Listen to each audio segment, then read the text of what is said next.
March 14th came into East Tennessee the way bad months usually end. Too much sky and not enough warmth. Bare trees against a white overcast. Mud soft on both shoulders of Route 11E from 2 days of rain. The girl at the gas station in Jefferson City had looked at the temperature gauge above the pump that morning and said you might want to get that checked before you go much further, and Nora had nodded and gotten in the car and driven east because east was away, which was all she knew about her destination. By the end of this story, I'm also going to share something special with those of you who stick around to the end, something that can help you in your personal life. But first, let's get back to. The engine stopped making sound before the car stopped moving. The knock that had been there for 40 miles, low and rhythmic, like something tapping at the bottom of the car asking to be let out, went quiet mid-stroke. What remained was wind through the cracked window on the passenger's side, the decreasing sound of tires on wet pavement, and the tick of cooling metal beginning almost immediately. She coasted to a gravel turnout between two bare oaks on the south shoulder and let the Cavalier settle to a stop. The hood ticked. A loaded logging truck passed without slowing, shaking the car in its wake.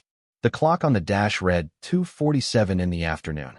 The temperature gauge, which she'd been avoiding for the last 40 miles, sat all the way to the right in the red. She turned the key. The engine made no response.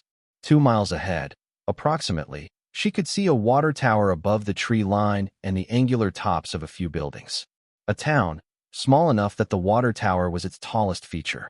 She opened her wallet. 2 fives and 3 singles. 63 cents in the cup holder. She'd counted it 3 times at 7 this morning in the parking lot of Brenda Kohler's apartment complex in Knoxville, standing next to the Cavalier with the driver's door open, the interior light on because it was still dark. The counting had not changed the amount. $11.63 was what she had. On the passenger seat, a white envelope from a law office in a town called Harlan Crossing, Tennessee, sat where she'd put it an hour ago, finally taken from the glove box. She'd first seen this envelope 6 weeks ago in a stack of mail on the kitchen counter, a return address that meant nothing to her. She'd moved it twice without opening it, put it in the glove box meaning to get to it later, and later had become now. Parked on Route 11E with a dead engine and 63 cents in change. She picked up the envelope. She set it back down. She got out of the car. Her overnight bag was in the trunk under a box of books and her teaching certificate in a manila folder she'd been carrying since February. She pulled the bag free, closed the trunk, and stood at the side of the highway looking at the water tower. Then she started walking. Dale Merritt had not been a cruel man in any visible way. That was the part that took her longest to understand. The part she was still working through in the fall when she'd started substitute teaching again. Still working through at Brenda's kitchen table at midnight with the windows dark and a mug of tea she kept forgetting to drink. Still working through now on the gravel at the edge of Route 11E with her overnight bag on her shoulder and a blister forming on her left heel. She'd been 26 when she met him, teaching 3rd grade in a school in East Knoxville, and he'd been 32 with a small logistics company that was growing fast and with the kind of steady confidence that looked, at a certain distance, like reliability. They married at the courthouse the year she turned 27. He'd said the courthouse was more efficient and she'd agreed. And agreeing was, she would later understand, what she'd spent most of the next 7 years doing. It hadn't felt like that from the inside. From the inside it had felt like a partnership. He managed the company, and she helped manage the accounts, and later managed the scheduling, and later managed the client relationships, and later managed nearly all of it because he trusted her judgment and she trusted his direction. And for a long time the two things felt like they amounted to the same thing. She'd left teaching without really deciding to leave. It had happened in increments, a few days here while he traveled, then a week, then a month.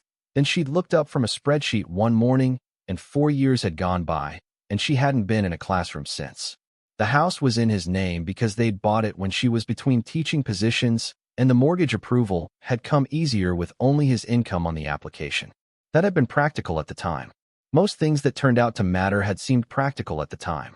The restaurant receipt fell out of his jacket pocket in November. A place in Nashville, a Thursday evening when Dale had told her he was in Chattanooga. Table for 2. A bottle of wine they'd split and a dessert they'd shared. She stood at the kitchen counter and read the receipt 4 times, then 5. In the way you reread something the brain refuses to absorb, and each time she read it the date and the total and the table for 2 were exactly the same. She folded it and put it back in his jacket pocket and said nothing. She said nothing for 3 months.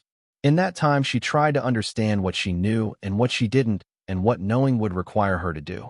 And she was still working through that calculation when she stopped needing to finish it because Dale had already finished it for her. He moved the joint savings in December, not all at once, withdrawals spread over 3 weeks in amounts that read as ordinary expenses. $1,200 here, $900 there, the kind of patient geometry that required planning weeks in advance while continuing to eat dinner across from her and ask how her day had gone. She found the account history later and saw the shape of it clearly, the increments, the timing, the deliberateness. A man who had decided and then taken the time to prepare while giving nothing away. She tried to be angry about that specific part and found she mostly felt tired. The anger came later in other ways, smaller and sharper, catching her off guard at odd moments. Standing in the cereal aisle, watching a couple walk their dog on the greenway. It came without warning and left without resolution, and she'd learned to wait it out. The process server came on a Tuesday in February. Dale had moved his belongings out the previous weekend while she was at her mother's. The good car was gone. His clothes were gone. The savings were gone. The apartment was in his name, which she'd known the way you know a fact without feeling it as a weight until the moment the weight becomes the only thing you can feel. The legal aid appointment was 6 weeks out.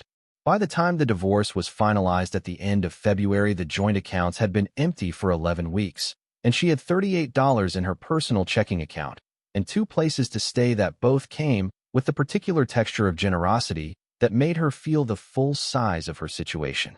She had her teaching certificate. She had her overnight bag. She had $11.63 in a dead car on Route 11E and a letter she'd never opened in her bag, from a law office in a town she'd never heard of, about a woman she barely knew. The road had no usable shoulder. She walked in the ditch grass on the south side, stepping up onto the pavement when nothing was coming and back down when a car or truck approached. The hill country rose on both sides, pine-covered to the ridgeline. A creek she could hear but not see running somewhere on her right, running fast and brown with the recent rain. The air smelled like wet pine and turned soil, cold enough to make her breath visible, warm enough that the cold felt temporary. She had been telling herself it felt temporary for a while now. By the mile marker that read 49, her heel was bleeding inside her shoe. She kept walking. Harlan Crossing materialized around a long curve, a cluster of buildings at an intersection marked by a flashing yellow light. A gas station with handwritten closed signs taped to the pumps. A diner with 2 trucks out front and a rectangle of window light. A hardware store with a hand-painted sign. A Methodist church with a white steeple and a reader board that said suffering ends where trust begins. A post office the size of a single-car garage. And a cinder block building with Macon's General Store painted above its door, the door propped open with a concrete block that someone had painted to look like a frog. The frog's eyes were white circles with black dots, and one of them was slightly larger than the other. And she noticed this because it was the kind of small particular thing you notice when your mind is trying not to think about anything larger. She went to the general store because the door was open and the diner had people in it who would look at her, and she wasn't ready for that. Inside, the store smelled like sawdust and old coffee.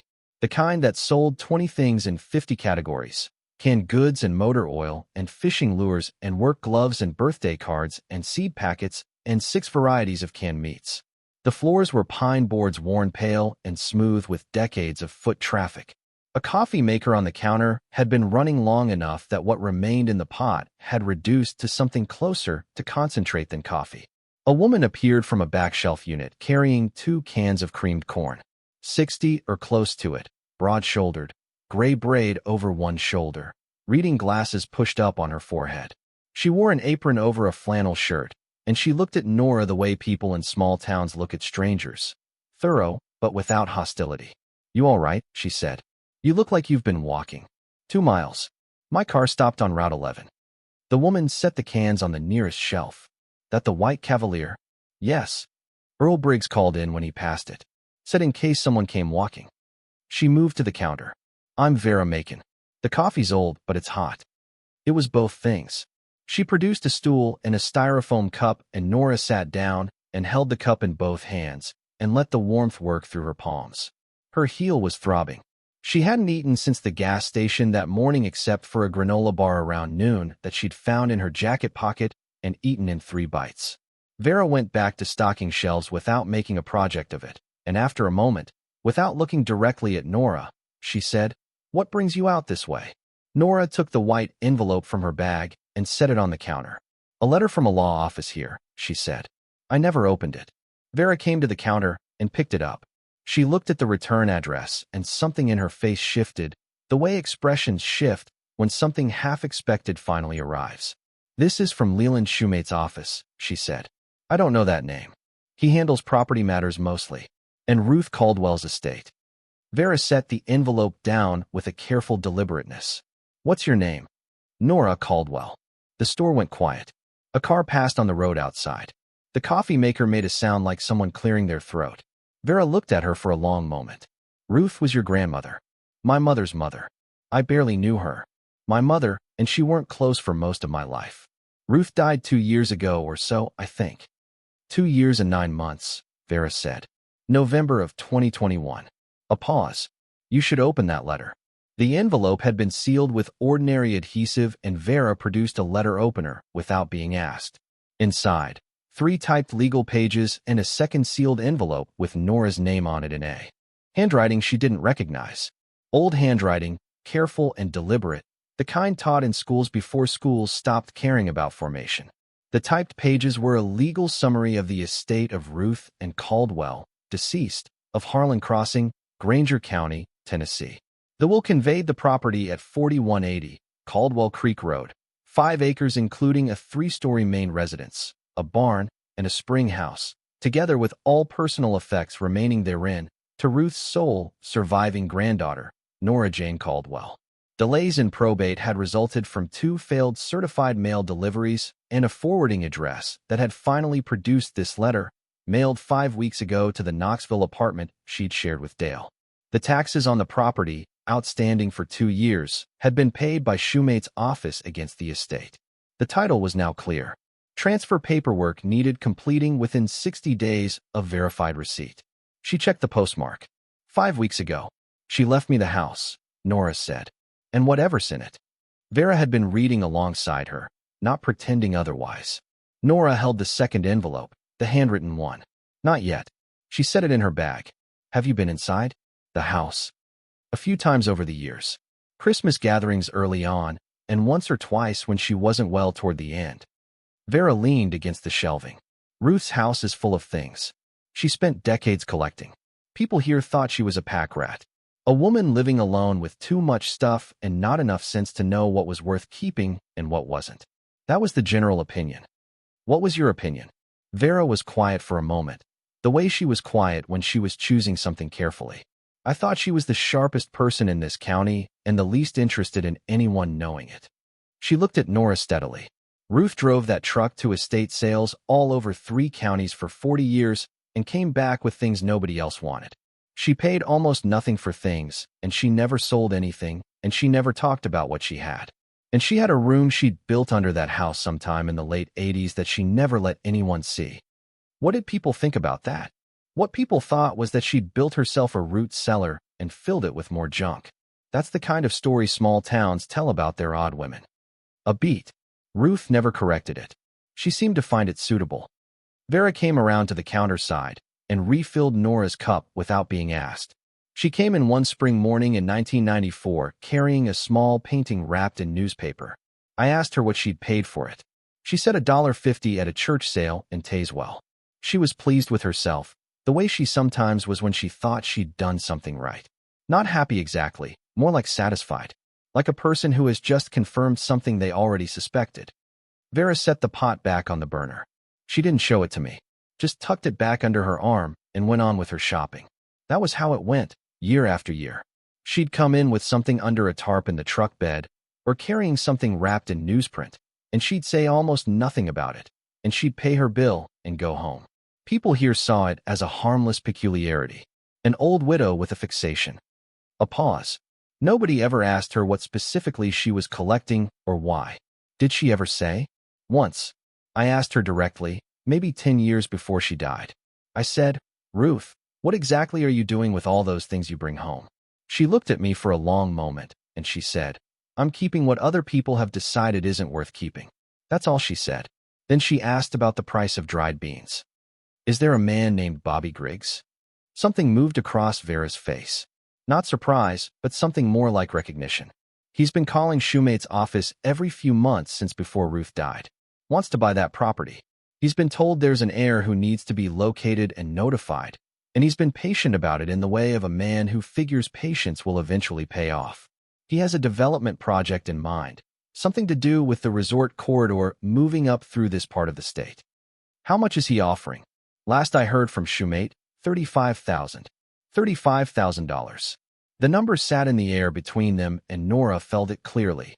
What it was designed to do, the way it would sound to a person who had just walked 2 miles to a town she'd never heard of with $11 and a dead car. It sounded like relief. She felt herself lean toward it, and she felt, with the same clarity, why she shouldn't. "He'll be at the property before you get there," Vera said. "Men like Bobby Griggs usually are." She was right about that. Caldwell Creek Road ran east from the flashing yellow light through cedar and bare hardwood. Following the creek, she'd heard from the highway. Paved for the first half-mile, then packed dirt between stands of trees with the ridge rising on the left and the creek running fast on the right, brown from the rain, audible and persistent. The cold had sharpened with the lowering sun. She could feel it settling into the wet fabric of her shoes with every step, and she stopped noticing after a while. The way you stop noticing things that have already done what they're going to do. 2 miles in, the trees thinned and the house appeared around a bend without warning. She stopped. White clapboard, or what had been white. 3 stories, wide front porch with columns at the corners that had separated from the roofline and now leaned slightly outward, like a person adjusting a heavy load. The yard had been taken over by privet and trumpet vine, years of unchecked growth that had climbed the porch railings and pressed against the east side of the house, where 3 windows had been covered with plywood. The porch. Boards were dark at the corners where water had stood long enough to rot into the grain. A gutter had come loose on the north side and hung against the clapboard at an angle. The barn behind the house was old tin over wood, the roof still clean and true, which was not a compliment to the house, but was a fact about the barn. She stood at the end of the drive and looked at all of it. The creak noise came from behind her. A crow called once from somewhere in the privet and was not answered. The house did not look like anything except a structure that had given up several years back and was waiting on a decision. A man came around the side of the house from the direction of the barn, carrying a clipboard. 50-ish, thick through the shoulders and neck, canvas jacket with a company logo on the breast pocket.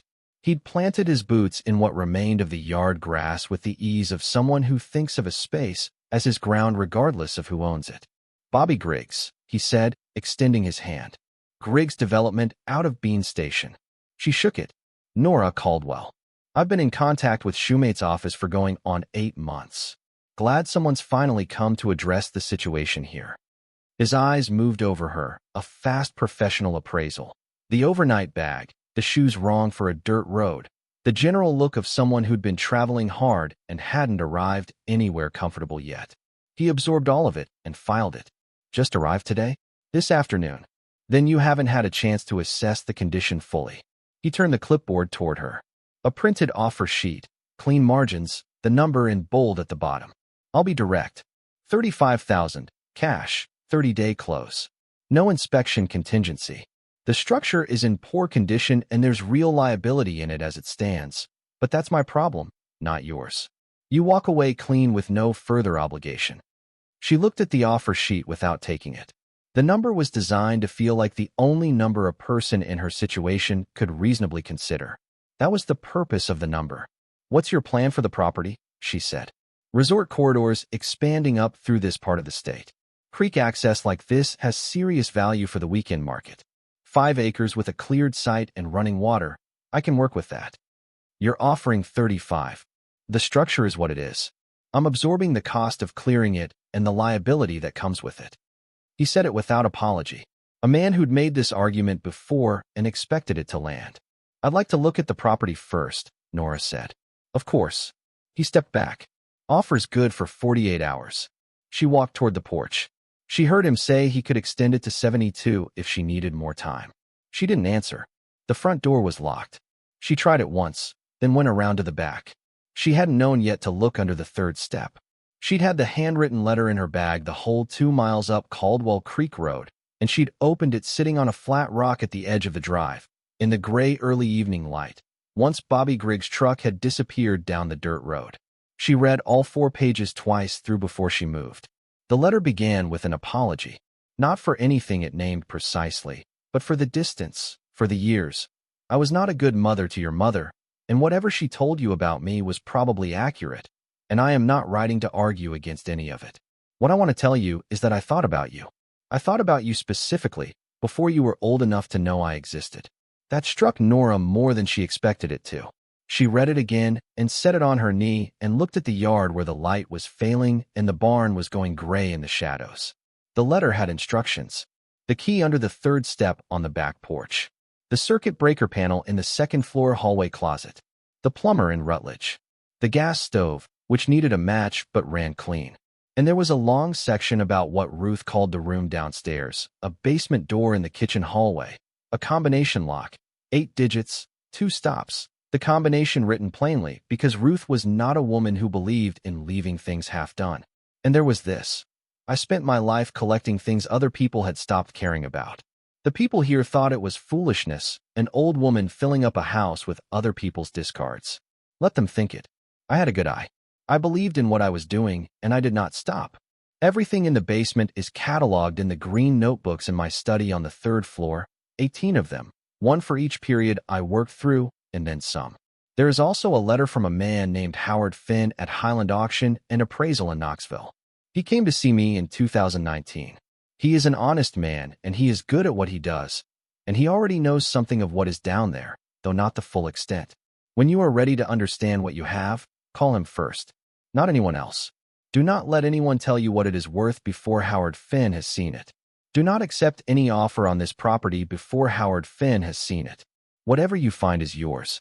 I am sorry I could not give you more of myself while I was living. What I can give you now is this. With love, Ruth and Caldwell.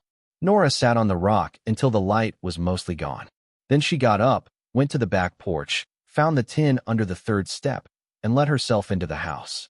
The back door opened into a short hallway that led to the kitchen.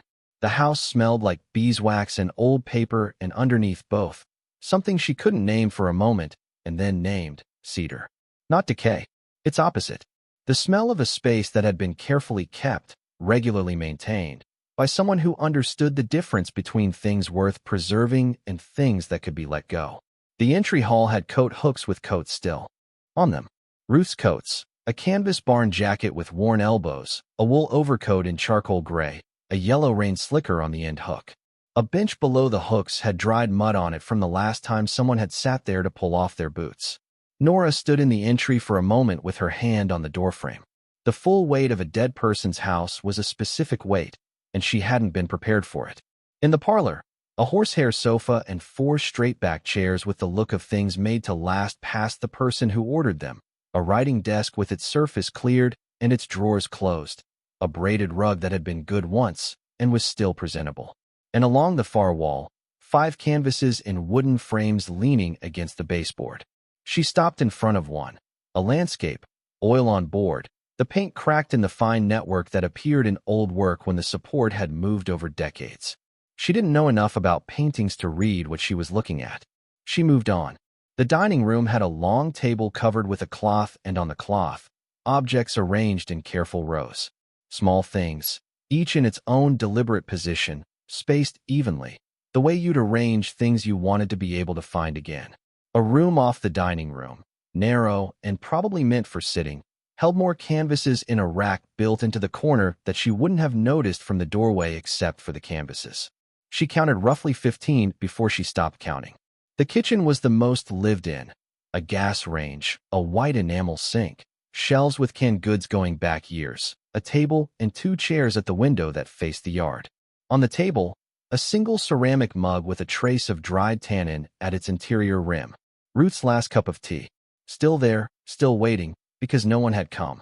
Nora filled the mug at the tap and drank standing at the window, looking at the yard in the last light, the kitchen garden that had gone entirely wild, onions and something that might once have been rosemary, the barn just visible beyond the tangle of it. And behind her, past the pantry, a door that wasn't like the other doors. She almost walked past it. The pantry door and this door stood in the same short hallway, and in the low light they nearly read as the same category of thing. But the pantry door was painted wood, with a brass knob gone green with age. This door was metal. Someone had hung an old canvas work coat on the hook beside it, and the sleeve fell across the face of the door in a way that half obscured it. She moved the coat aside. A painted metal door, no visible hinges, no knob. A combination lock in a steel housing bolted directly into the face of the door. Commercial grade, the kind she'd seen on industrial storage units, heavy and precise. The paint matched the walls almost exactly. Someone had tried to make it unobtrusive, and the attempt had half-worked, well enough to fool a visitor who wasn't looking and not quite well enough to fool a person who was. She pressed her palm flat against the metal surface. Cool, and evenly cool in a way that the rest of the house wasn't. She went upstairs. The third floor was Ruth's study. 3 connected rooms whose walls were floor-to-ceiling bookshelves, with 3 filing cabinets along one wall, 2 writing surfaces, a reading chair near the dormer window, and on every horizontal surface, more organized accumulation. The books were shelved in a system that wasn't obviously alphabetical or categorical. She'd need time with it. The filing cabinets were locked, but the keys were in the top drawer of the larger desk, as the letter had said. The green notebooks were on a shelf directly behind the desk, 18 of them in a row, spines facing out, labeled by year in Ruth's handwriting. The most recent covered 2017 to 2021. The letter from Howard Finn was tucked inside its front cover, folded once, the letterhead for Highland Auction and Appraisal in Knoxville visible at the top fold. She took the notebook to the dormer window and sat cross-legged on the floor with it open in her lap. The last gray light was enough to read by if she held it close. The first 20 pages were inventory, descriptions in columns, acquisition dates, provenance notes, storage location references by crate number or drawer or rack position. The handwriting was the same careful hand as the letter downstairs. The descriptions were specific and technical, phrases like "ensigned," "oil on canvas," possibly early regional period, attributed by D. Holloway, 2018, and Bodner provenance confirmed, correspondence on file in Cabinet 2, Drawer 4, in Cherokee period, iron-mounted, authentication letter from Smithsonian consultant, 2011. She didn't know what most of it meant. She kept reading. The crates and tube references corresponded to a numbering system she'd have to trace back through multiple notebooks to fully understand. But the system was clearly there, worked out over years, coherent and complete. She read for 20 minutes in the failing light, turning pages, trying to form a picture. The inventory went on and on. Not the same things cataloged in different ways, but different things entirely, category after category, acquisition after acquisition, each with its date and its source and its storage reference, and, where one existed, its authentication note. Near the back of the notebook, a page with its corner folded down. The combination was written there in Ruth's hand, 8 digits and a stop sequence, beneath a single line. For Nora, when she's ready. She wrote the sequence on the inside of her left wrist with the pen from the desk cup. Then she took the kerosene lamp from the hallway closet and lit it on the second match. She carried the lamp and the notebook back downstairs. In the kitchen, she ate crackers from the bag she'd bought at Vera's store, standing at the counter, not tasting them. Then she took the lamp into the pantry hallway, stood in front of the door, and dialed the combination she'd written. On her wrist. The lock released on the first try. The sound it made was a clean mechanical intake, a pressure differential equalizing, the seal breaking. The door swung inward on heavy hinges, slow and deliberate. Not creaking, but moving with the controlled precision of something engineered to open exactly this way. The air that came through was cool and dry. Managed, not ambient. The smell of it was neutral, almost nothing. The smell of air that had been filtered and held at a constant temperature and humidity for a very long time. She found the light switches just inside the door and hit all 4 of them. The basement was larger than the footprint of the house suggested it could be. The original foundation space had been extended outward at some point. She could see where old concrete joined newer work along a diagonal line that ran across the floor from the northwest corner to the southeast. The ceiling was low but not oppressive, 7 feet, or just over. The walls were finished with a gray composite panel. Before we find out what happened next in the story, I want to take a brief moment to speak directly to anyone watching who might be going through their own sudden, overwhelming transition. If you are navigating a bitter divorce, the loss of a spouse, or a financial shock, you know the hardest part isn't just the money. It's not knowing what to do first. That is exactly why we created the Phoenix Blueprint. It is a practical, step-by-step guide for starting over. It doesn't have fluffy affirmations or vision boards. It is a tactical survival manual. It gives you the exact checklist for the first 48 hours, including the one rule you must follow. Do not make any decision you cannot reverse. It includes the Found Money worksheet, showing you exactly how to check state databases because 1 in 7 Americans actually has unclaimed money waiting for them right now.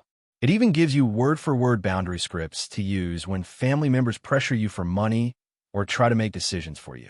You can get the entire guide right now for just $17. If you're watching on your TV, just pull out your phone, open your camera, and scan the QR code on the screen right now. If you're on a computer or phone, click the top link in the description. You don't have to figure this out alone. Now, let's get back to the story. Insulated and sealed, not original to any part of this house's construction. Along 3 walls, floor to ceiling, steel shelving units of a commercial grade, the kind used in archive storage, with adjustable shelves and anchor bolts at the base. The shelves were fully loaded. Against the 4th wall, a row of flat horizontal drawers like the ones in architectural offices for storing large-format drawings, and beside them a row of narrow vertical racks. The shelves held crates. Wooden crates in various sizes, some small enough to carry one-handed, some large enough to require a dolly, each numbered in black marker on the top face and the front face, each carrying a white label in Ruth's handwriting. The flat drawers were labeled with year ranges on their faces. The vertical racks held canvases in protective tubes, dozens of them stored in numbered order, each tube labeled.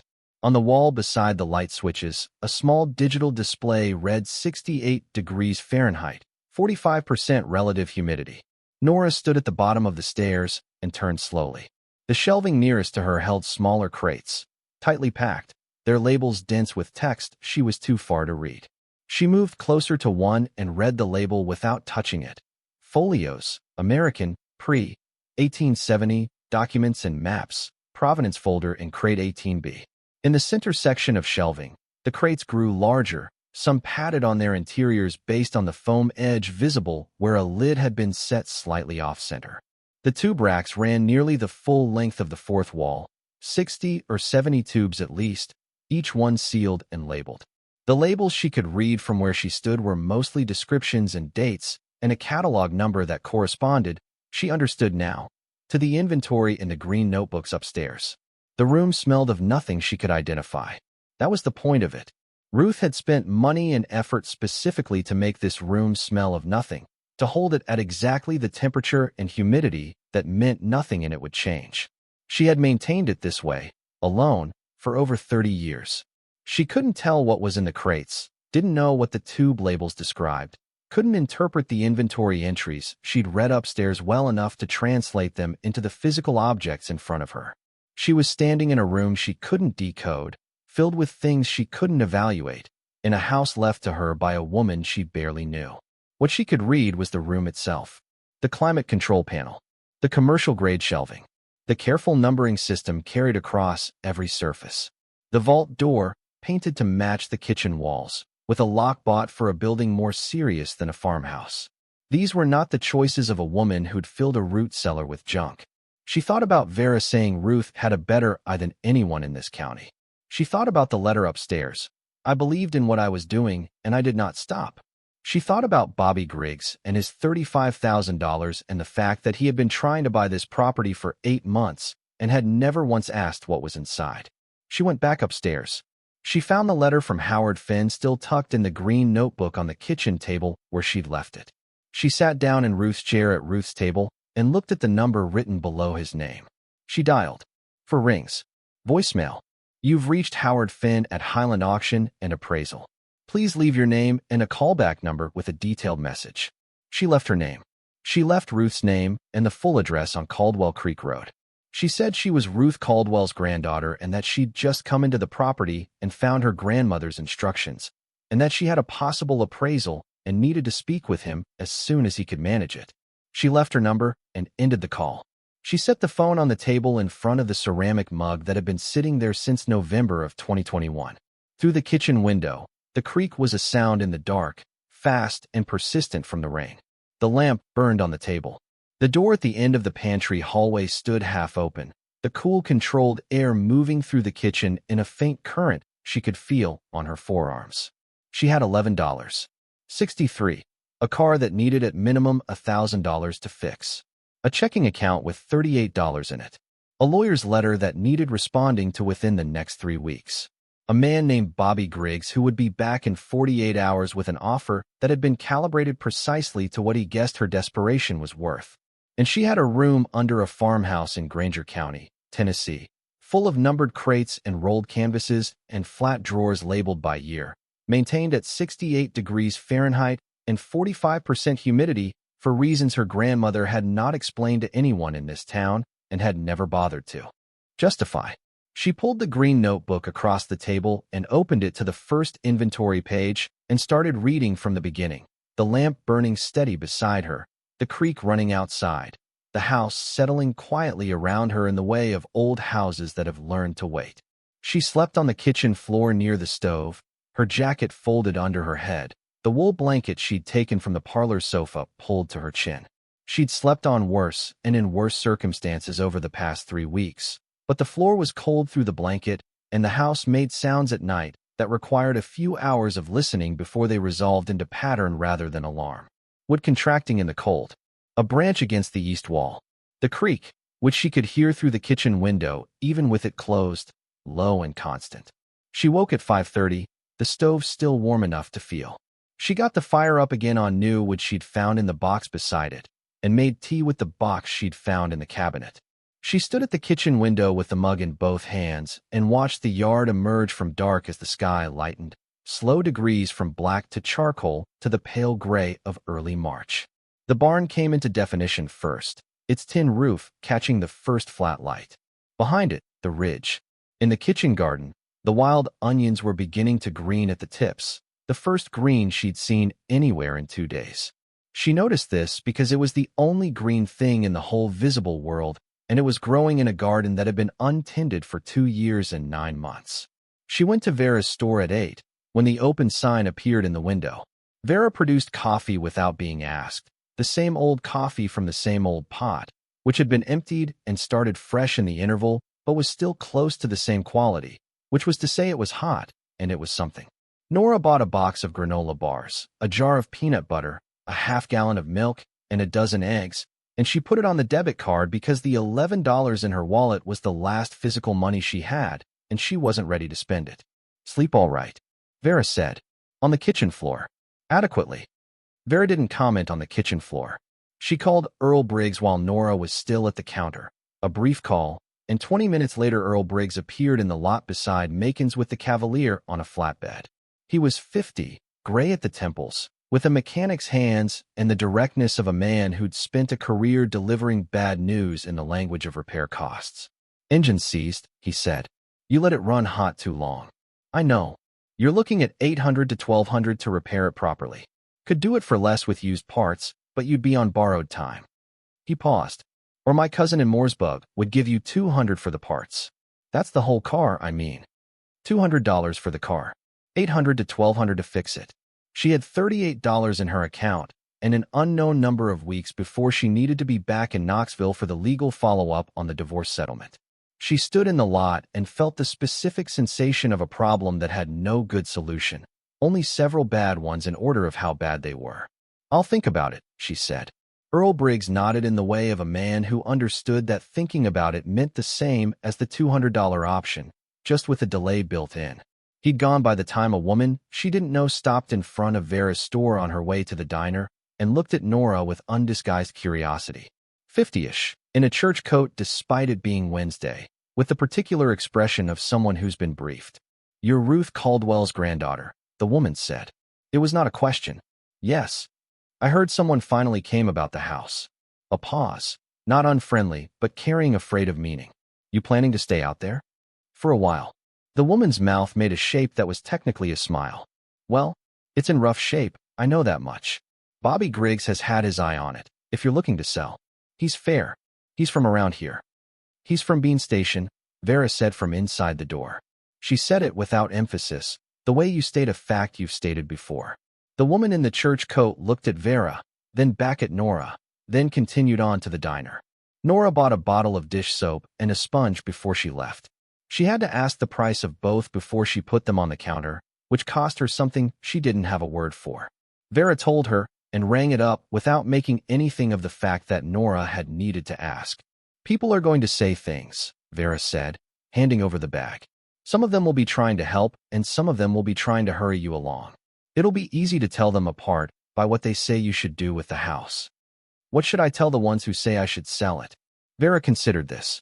Tell them you haven't decided yet. That's the honest answer, and it gives you nothing to walk back later. Nora walked back up Caldwell Creek Road with the grocery bag and the bag from the store, and her overnight bag, and her blister, and the cold coming in off the ridge. The trumpet vine on the east side of the house looked different in morning light than it had at dusk, denser and more permanent, the kind of growth that had made its arrangements with a structure and had no intention of renegotiating them. She stood in front of the house for a minute before going in. Vera had said let them think it.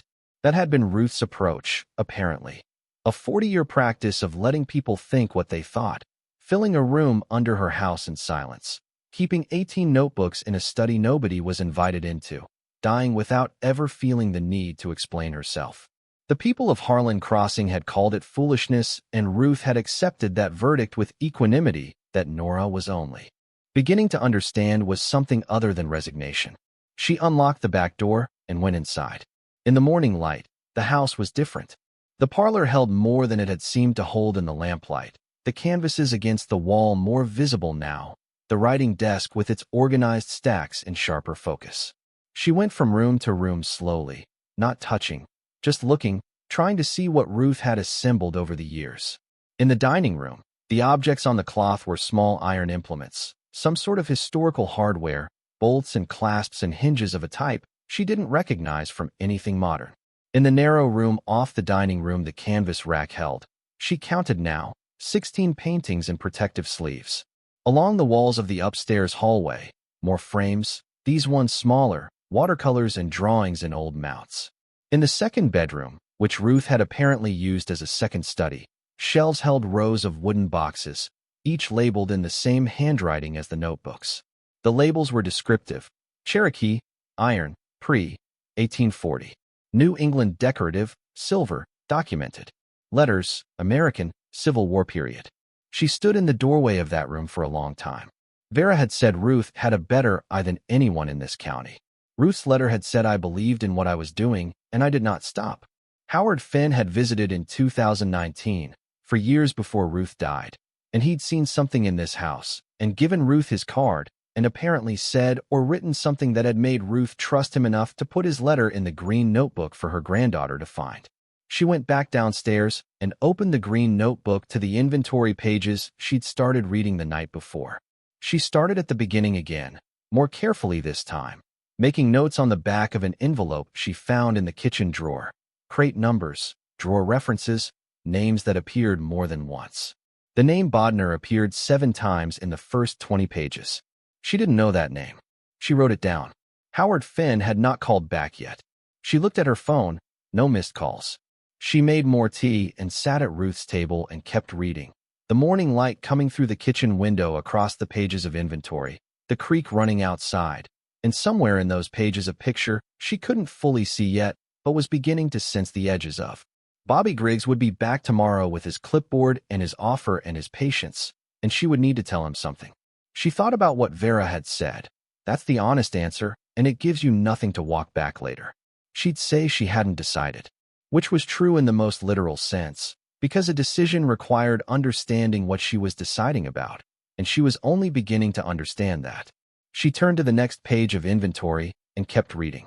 Bobby Griggs came back on schedule, the second morning, his truck appearing at the end of Caldwell Creek Road at 11 o'clock with the punctuality of a man who considered it a professional virtue. Nora heard the engine before she saw the truck. She set down the green notebook, where she'd been working through the later inventory entries, and went to the kitchen window. He parked where he'd parked before, at the edge of the drive, and came to the back door this time rather than going around to the front. He knocked twice, not hard. She opened the door. "Morning," he said. He had a different folder under his arm today, thicker than the clipboard. "Thought I'd come by since we're in the window." "Come in." He stood in the kitchen with his folder and looked around briefly, the way people look around rooms when they're trying to read them without seeming to read them. The green notebooks on the table, the empty tea mug, the overnight bag, still packed, in the corner. "Sleep all right out here?" he said. "Fine. Good." He set the folder on the table, not opening it yet. "I talked to my project manager yesterday. We've got some flexibility on the number.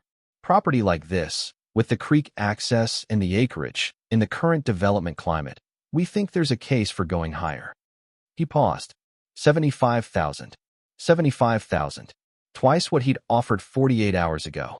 The number arrived, and she felt clearly what she was supposed to feel, which was that her situation had been correctly assessed, and the revised number represented a generosity she'd be foolish to refuse. "I haven't decided yet," she said. He looked at her for a moment. "What are you deciding, if you don't mind my asking?" "Whether to sell. The structure is in serious disrepair. You'd be looking at significant carrying costs if you decided to maintain it, and the liability alone with the current condition of the porch and those boarded windows. I understand all of that," she said. "I still haven't decided." Griggs absorbed this. He was not a man who got openly frustrated, but she could see him performing a calculation behind his professional composure, trying to identify what she'd seen or heard or found that had changed the conversation from 48 hours ago. He hadn't been inside the house. He couldn't know what she'd been reading. "My offer's good through Friday," he said. He picked up his folder. "I'd encourage you to get professional advice on the structure before you commit to maintaining it. The cost of bringing it up to livable code is not trivial." "Thank you for stopping by," she said. "I'll be in touch." After his truck disappeared down the dirt road, she stood at the kitchen window for a moment looking at where it had been. Then she sat back down with the green notebook and turned to the page she'd left off on. Howard Finn called it 2 that afternoon. She'd been outside by then, walking the perimeter of the property in the cold afternoon sun, trying to understand what 5 acres looked like from the inside of it. The creek ran along the south boundary, fast and brown, cutting a bank 3 feet high where the water had been working at the soil for a long time. The barn was structurally sound and cleaner inside than she'd expected, with a concrete floor and a hay loft that was empty and dry. The spring house at the northeast corner of the property had water still running through the stone channel at its center. She'd been standing at the spring house door when the phone buzzed. Howard Finn. She'd programmed the number from the letterhead. She answered. "Miss Caldwell." His voice was measured, careful, the voice of a man who'd spent a career delivering news of value and non-value with equal professionalism. "I apologize for not getting back to you sooner. I was out of the office yesterday." "That's all right. You said you're at 4180 Caldwell Creek Road." "Yes." A pause. Not a long one, but specific in quality. "And Ruth has passed. 2 years and 9 months ago." "I see." Another pause. "You're her granddaughter." "Yes." He was quiet for another moment, and she could hear something working in it, the calculation of what this meant and what would need to happen now. "I'd like to come out as soon as possible. Would tomorrow morning work for you?" "Tomorrow morning works. I'll bring an associate of mine. Her name is Clara Webb. We'll plan for 10 o'clock. I'll be here." "Miss Caldwell," he said, and then stopped. Started again. "I've been thinking about that house since 2019. I'm glad you called." She stood at the spring house door after the call ended and listened to the creak and thought about what it meant that a man who appraised things for a living had been thinking about her grandmother's house for 5 years. Howard Finn was 64, slight, with the unhurried precision of a person who had long ago decided that speed was usually a form of inaccuracy. He drove a gray Volvo, clean but old, and he arrived at 9:58. Clara Webb was 35, with short dark hair and a methodical way of moving through space that suggested she'd been trained to be careful with objects. She carried 2 cases and a camera bag. Howard carried a leather satchel and the green notebook, which Nora had mailed to Highland Auction the previous afternoon at Vera's suggestion, overnight post. They stood in the driveway for a moment before coming in, Howard looking at the house with an expression she couldn't fully read. Not surprise. Something more like recognition, the way you look at a place you've thought about from a distance. Same as I remember, he said. The porch is worse. Is that good or bad? For the house, bad. For what's inside, irrelevant. He turned to her. Your grandmother reached out to me in 2016. She didn't invite me until 2019. She wanted to be sure about me, I think, before she let me in. She was a careful woman. What did you tell her when you came? I told her she'd been right. He said it simply. She already knew, I think. She wanted confirmation from someone outside her own judgment. He paused. She was 89 years old, and she'd spent 60 years being certain about something she'd never been able to verify. I told her she'd been right, and she thanked me and made me tea and showed me back out. Clara Webb was already at the back door with her camera out, photographing the exterior systematically. Not the picturesque parts. The specific parts, the condition of the foundation, the mortar joints, the drainage around the base of the house. She also told me, Howard said, that she'd written a letter for her heir, that if she died before the formal appraisal was complete, her heir would call me and I should come immediately. He looked at Nora with the steady attention of a man used to assessing things accurately. She seemed to have you in mind specifically. Nora unlocked the back door and led them inside. Howard moved through the room slowly, not touching anything, just looking. In the parlor, he stopped in front of the 5 canvases leaning against the baseboard and studied each one for a moment. His face gave nothing away except attention. In the dining room, he bent close to the objects on the cloth and read the labels on 2 of them and straightened. In the narrow room with the canvas rack, he counted the tubes and did some calculation Nora couldn't follow. Clara documented everything systematically, camera and small voice recorder both running. At the door in the pantry hallway, Howard stopped. She built this in 1988, he said. Not a question. That's what she told me in her letter. How do you know? She mentioned it when I came. She said she'd spent the previous 30 years buying things she didn't know how to protect properly, and when she finally had enough resources to do it right, she did. He looked at the digital display. 68 degrees, 45% humidity. He seemed satisfied with the numbers. She maintained it herself for 35 years. She had it serviced every 2 years by a climate control company in Morristown. There are service records in your filing cabinets going back to 1990. He went first down the stairs. She watched him from the bottom step as he stood in the center of the basement and turned. The same slow turn she'd made. And what she saw in his face was the professional composure of a man who'd seen significant collections before, that composure present and intact, and beneath it something that was not composure. Something that moved beneath the surface of it the way water moved beneath ice. Clara was beside her, still photographing, systematic. We'll work through the numbered crates first, Howard said. In order.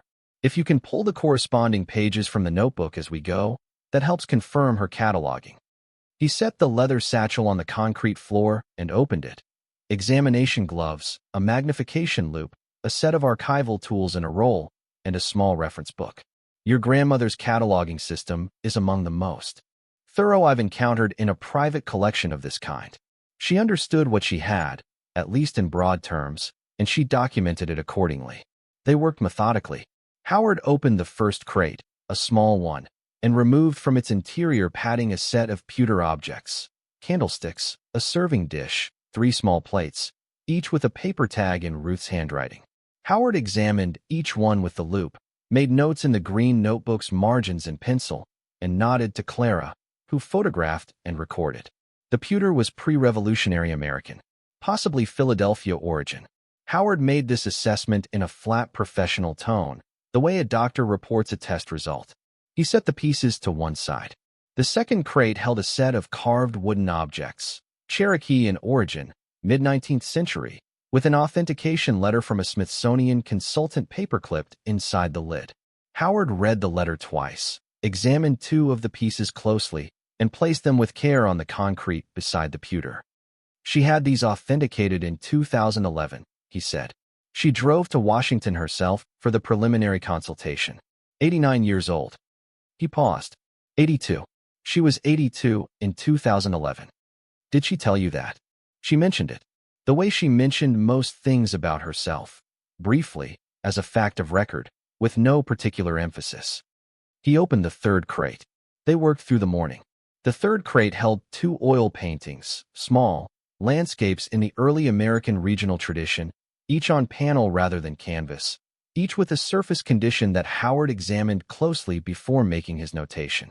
The fourth held ironwork, brackets, hooks, a pair of door latches, each piece individual and specific.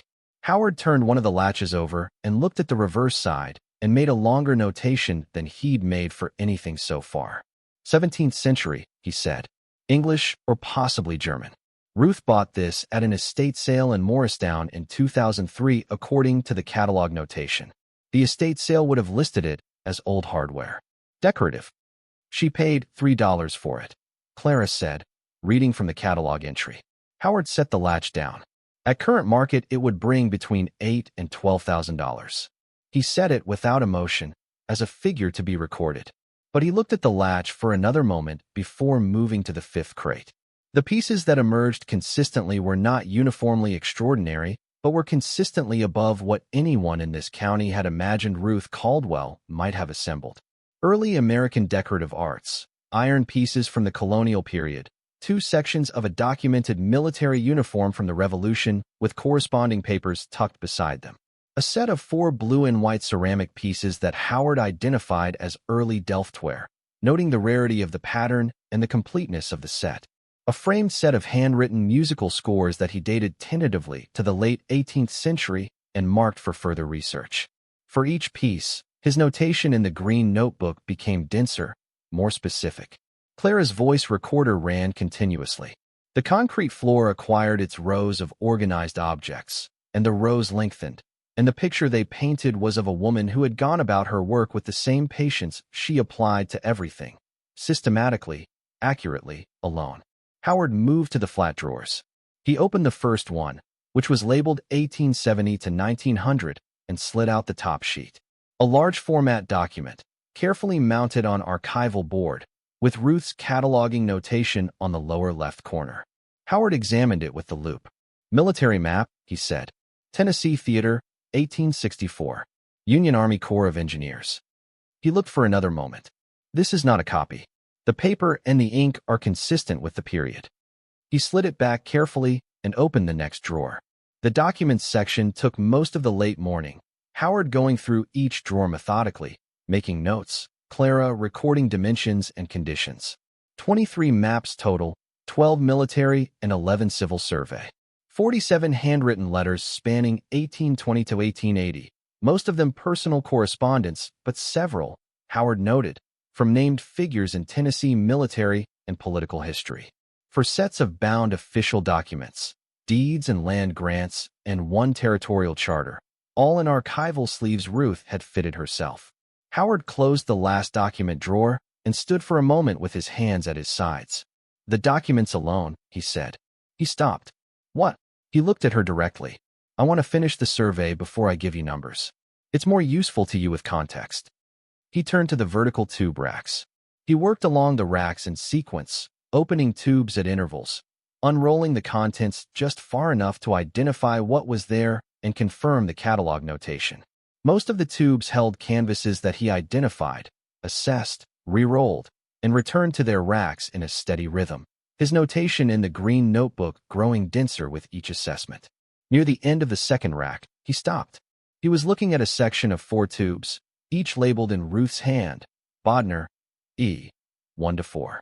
He stood still for a moment before reaching for the first one. Clara lowered her camera. Howard opened the tube with the careful deliberateness he applied to everything, but Nora was close enough to see that his hands were not performing deliberateness. They were actually deliberate, the deliberateness of a person consciously restraining their speed. He unrolled the canvas on the concrete floor, weighting the corners with the examination tools from his satchel. The painting was large, nearly 4 feet by 5, an oil-on canvas in deep earth tones with the figures of a family at a table, 5 people, the light falling on them from a source outside the frame. The faces painted with a particular quality of attention that made each person feel specific and known. The paint itself had a texture Nora couldn't fully see from where she stood, but the surface was not flat. It had a worked quality, a density. Howard crouched beside it with the loupe. He was quiet for a long time. Clara had the camera up, but she wasn't shooting. She was looking at the painting. Family, 1949, Howard said. He read from the tube label, but his voice had changed in a way that was subtle and unmistakable. Elias Bodner. He stayed crouched for another moment, then stood slowly. He looked at Nora. Do you know who Bodner is? I saw the name in the notebooks. Elias Bodner was a Slovak artist. Born in Prešov in 1908. He trained in Vienna and Prague and left Europe in 1938 when it became clear that staying would cost him his life. He made it to New York through London, and by 1941 he was in Knoxville, Tennessee, working as a house painter by trade and continuing to paint on his own time. Howard's voice was careful and factual in the way of someone who is choosing to stay factual, because the alternative is a different kind of voice entirely. He died here in 1957, at 49, largely unknown. He had a small number of close friends in the immigrant community. One of them was a man named Anton Kovacs. Ruth worked for Kovacs, Nora said. She did. She worked for him in his final illness, and he left her his household effects, including, apparently, every painting Bodner had given him over the 15 years of their friendship. Howard looked back down at the canvas on the floor. Bodner's work began to be seriously evaluated in the early 2000s, when a retrospective in Bratislava surfaced some pieces that had been in European private collections. In 2015, a Bodner from a Swiss collection sold at auction in Zurich for $18 million. He paused. That was considered significant. There were fewer than 30 authenticated Bodner works known to exist at the time, and these 4 were never known to exist. Scholars have theorized that Bodner produced more work during the American period than the known record accounts for. He was prolific in Europe before he left, and there was no reason to believe he'd stopped. But the prevailing assumption was that the American period work had been dispersed, lost, or destroyed. Howard was still looking at the canvas on the floor, the family at the table in the lamplight of an imagined room. The assumption was wrong. Your grandmother had it. He reached for the second tube. The second canvas was larger than the first, 5 feet across, a group of figures in a mountain landscape, painted with a freedom of brushwork that was different from the first painting's contained intensity. These figures were in motion, traversing a slope, their clothing and posture suggesting weight and cold and determined forward movement. The sky above them was a particular gray that was almost silver, and in the lower left corner, barely visible, a child was looking back. Harlan Crossing, 1951, Howard said. His voice was controlled. He told Kovacs in a letter that he painted this after reading newspaper accounts of Hungarian refugees crossing into Austria in 1950. He said it was about everyone who had ever left something behind. He re-rolled the canvas with great care. The Bratislava scholars have been looking for this painting since 2008.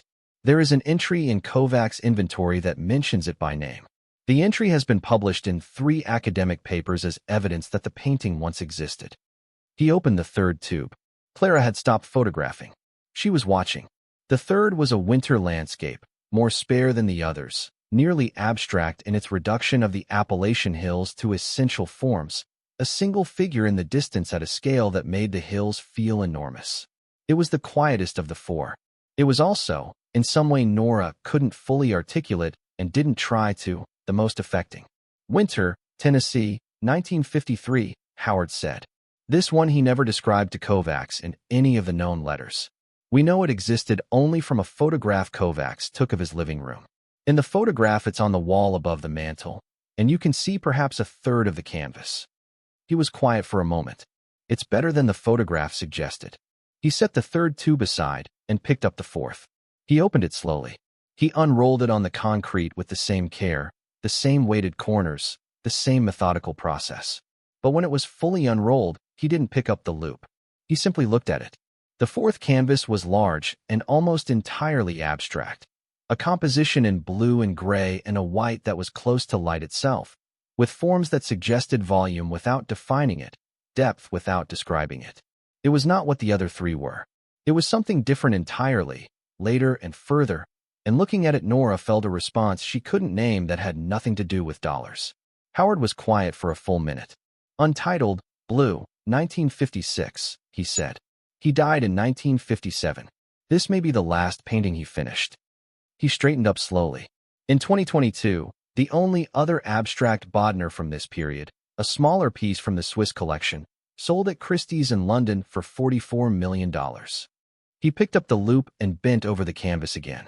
This one is larger and the condition is substantially better. And it is, in my professional opinion, the finer work. He looked up at Nora. Clara's camera was up again. Your grandmother knew what she had, he said. She knew what she had, and she kept it safe, and she waited for you. They spent the afternoon in the filing cabinets. The provenance documents were in Cabinet 2, drawers 3 and 4, exactly as the green notebook indicated. Howard spread them on the dining room table in an order that assembled itself, over an hour's work, into a chain of evidence so complete that Nora watched his expression shift from professional assessment to something closer to scholarly wonder. Kovacs had kept an inventory of his possessions in a handwritten ledger, undated but contextually consistent with the mid-1950s. The Bodmer paintings were listed by title and year, for entries written in Kovacs' hand with the notation Bodmer's gift beside each one.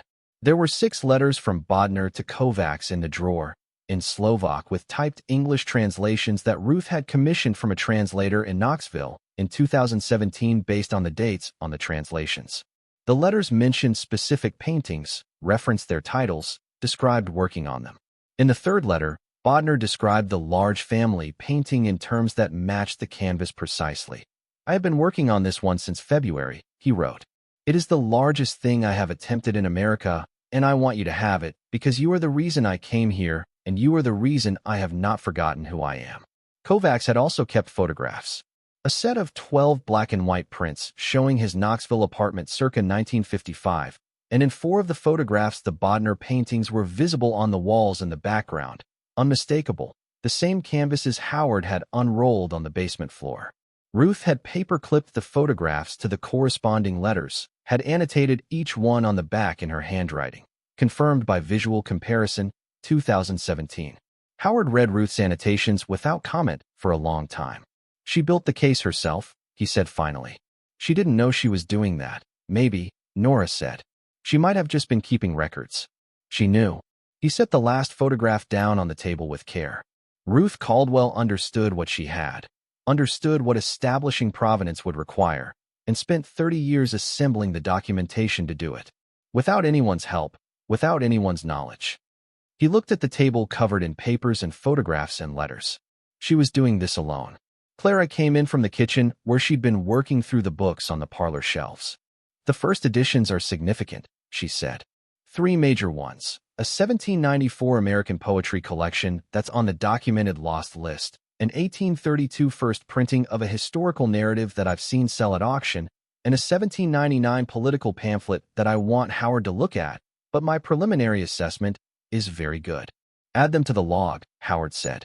Nora went to make tea and stood at the kitchen window while the kettle heated and thought about her grandmother alone in this house for decades, driving to estate sales in 3 counties, carrying paintings home under tarps, building a climate vault in 1988, labeling crates in careful handwriting, commissioning translations in 2017 at the age of 95.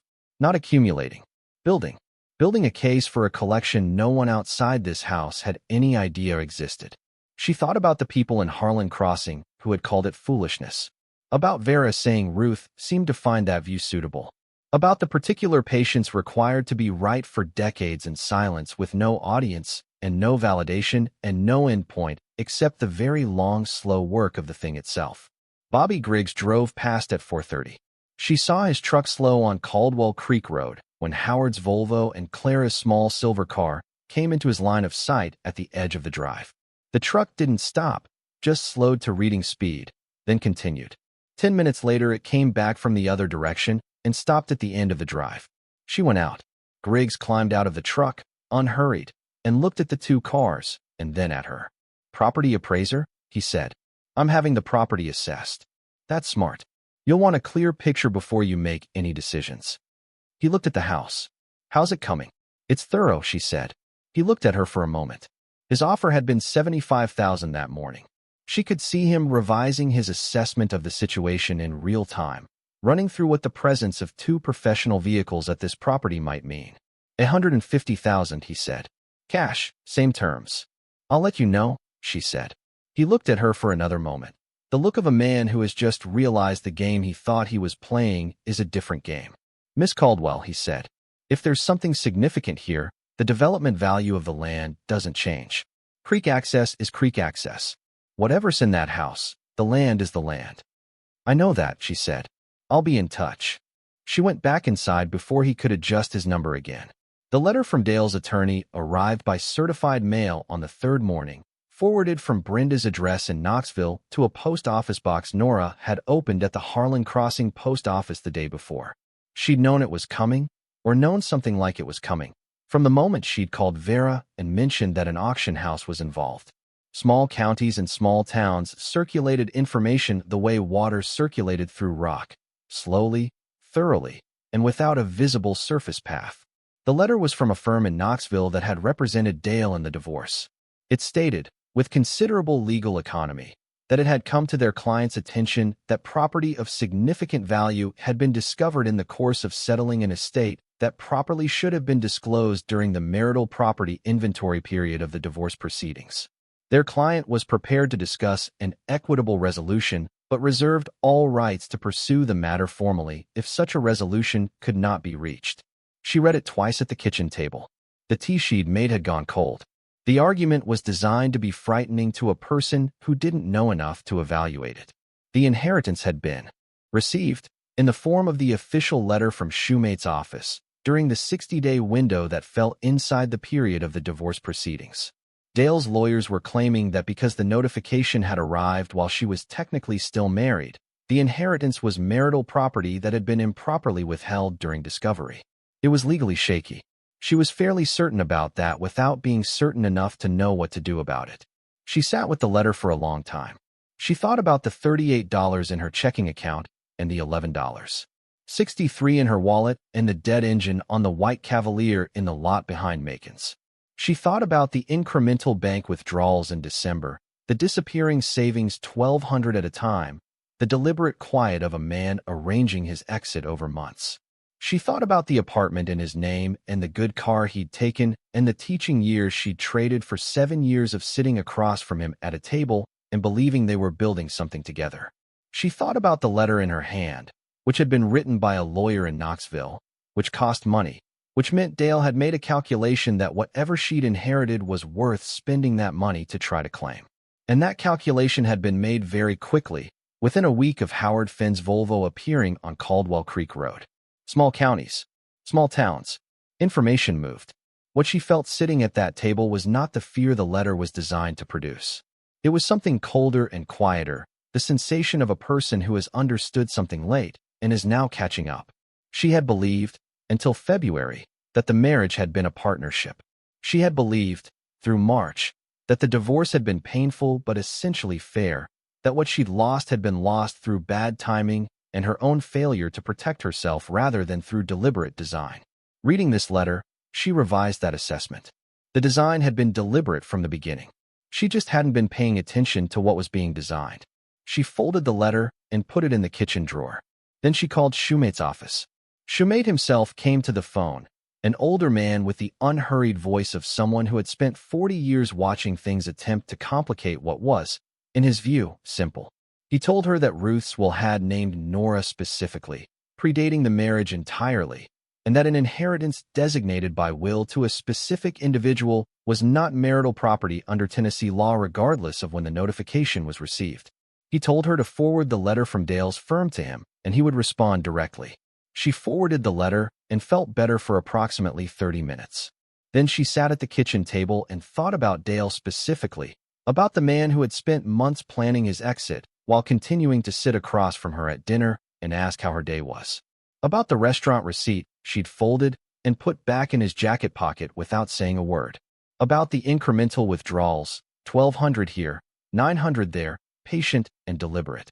About the fact that he had known, when he handed her the Cavalier and not the F-150, that he was handing her a car with a bad engine, and he'd known because the car's maintenance records were in the glove box alongside the unopened letter. She sat with all of this for a while. Then she put it aside and went to find Howard. Professor Martha Oakes arrived from Nashville on Friday morning. driving a university car and carrying a large black case that held the examination equipment she described on the phone to Howard as standard authentication procedure, which in practice turned out to mean fiber optic illumination, ultraviolet light, spectral imaging equipment, and an infrared reflectometer that weighed 11 pounds and required its own cart. She was 50, with close-cropped gray hair and the particular quality of focused attention that belonged to people who had spent their careers asking objects to tell them things. She shook Nora's hand at the kitchen door and said, "I've been waiting 15 years for a call like this," and then appeared to think better of having said it and went directly to the basement. She worked on the Bodner canvases for 4 hours. Howard and Nora sat at the kitchen table upstairs and did not speak much. Clara had gone back to Knoxville the previous day and returned that morning with additional reference materials and printed auction records for comparable Bodner sales through the current year. The records were on the kitchen table in a folder, and Nora did not open the folder because she understood that the numbers inside it were preliminary, and opening them before the confirmation downstairs felt like the wrong order of operations. Howard drank 2 cups of coffee and made notes in the green notebook in pencil in a column alongside Ruth's inventory entries. The entries he was adding were more detailed, technical in a language Nora was beginning to learn the edges of. At 2:30, Professor Oakes came upstairs. She set her equipment down by the door and pulled off her examination gloves.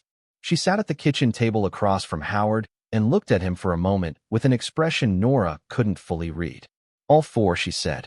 "Unambiguous. The pigment analysis on the first one alone would hold up in any proceeding. The canvas substrate of the second one matches the documented batch Bodner purchased from a Knoxville art supply shop in 1950.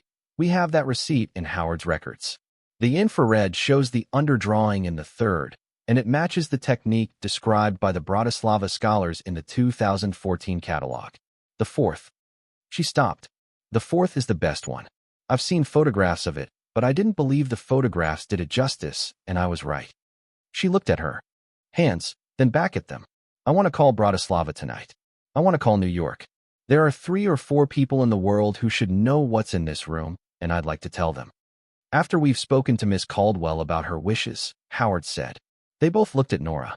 She said, "What do you need from me before we can talk about numbers?" Howard opened his notebook. "I'd like 1 more day to complete the remaining documentation on the furniture and the first editions. Clara will finish the photography of the document collection today, but I can give you a preliminary range now, with the caveat that the formal appraisal process will take several weeks to complete properly." "Tell me the range," Nora said. He turned several pages in the notebook to a page he'd prepared in the neat pencil columns. He'd laid it out in categories with figures beside each one. He read them in order.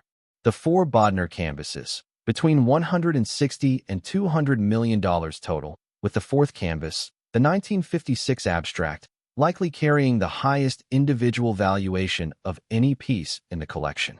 The methodology, based on the 3 Bodner originals sold at major auction in the previous 4 years, adjusted for size, condition, and the particular significance of this group as the largest surviving collection of his work from the American period. The folk art and Americana, between $65 and $80 million total. The colonial period iron pieces and the documented Revolutionary War items accounting for the largest portion. 2 of the oil paintings from the regional school had specific documentary provenance that placed them significantly above the lower bound. The Cherokee collection, between $28 and $35 million, with the 2 major pieces authenticated at the Smithsonian carrying most of that value. The pre-Civil War documents and military maps, between $30 and $40 million. The 13 confirmed lost list maps accounting for the upper range, with the 3 letters from documented historical figures adding significant value above the base. The first editions and printed works, between $18 and $24 million. The furniture and decorative arts, between $20 and $26 million. Miscellaneous works and objects, between $12 and $16 million. He set the notebook down on the table. "The low-end aggregate of those ranges," he said, "is $333 million. The high-end aggregate is $421 million. He looked at her steadily. "The most probable final appraisal, based on current market conditions and what I know of how the Bodner pieces will be received when they become known to the market, falls somewhere between $360 and $400 million. The kitchen was very quiet. The creak was audible through the window. The gas stove ticked. Somewhere down Caldwell Creek Road a bird called once and did not call again. Professor Oakes said, "Your grandmother knew. She knew, and she protected it, and she left it to you intact. That's not a small thing."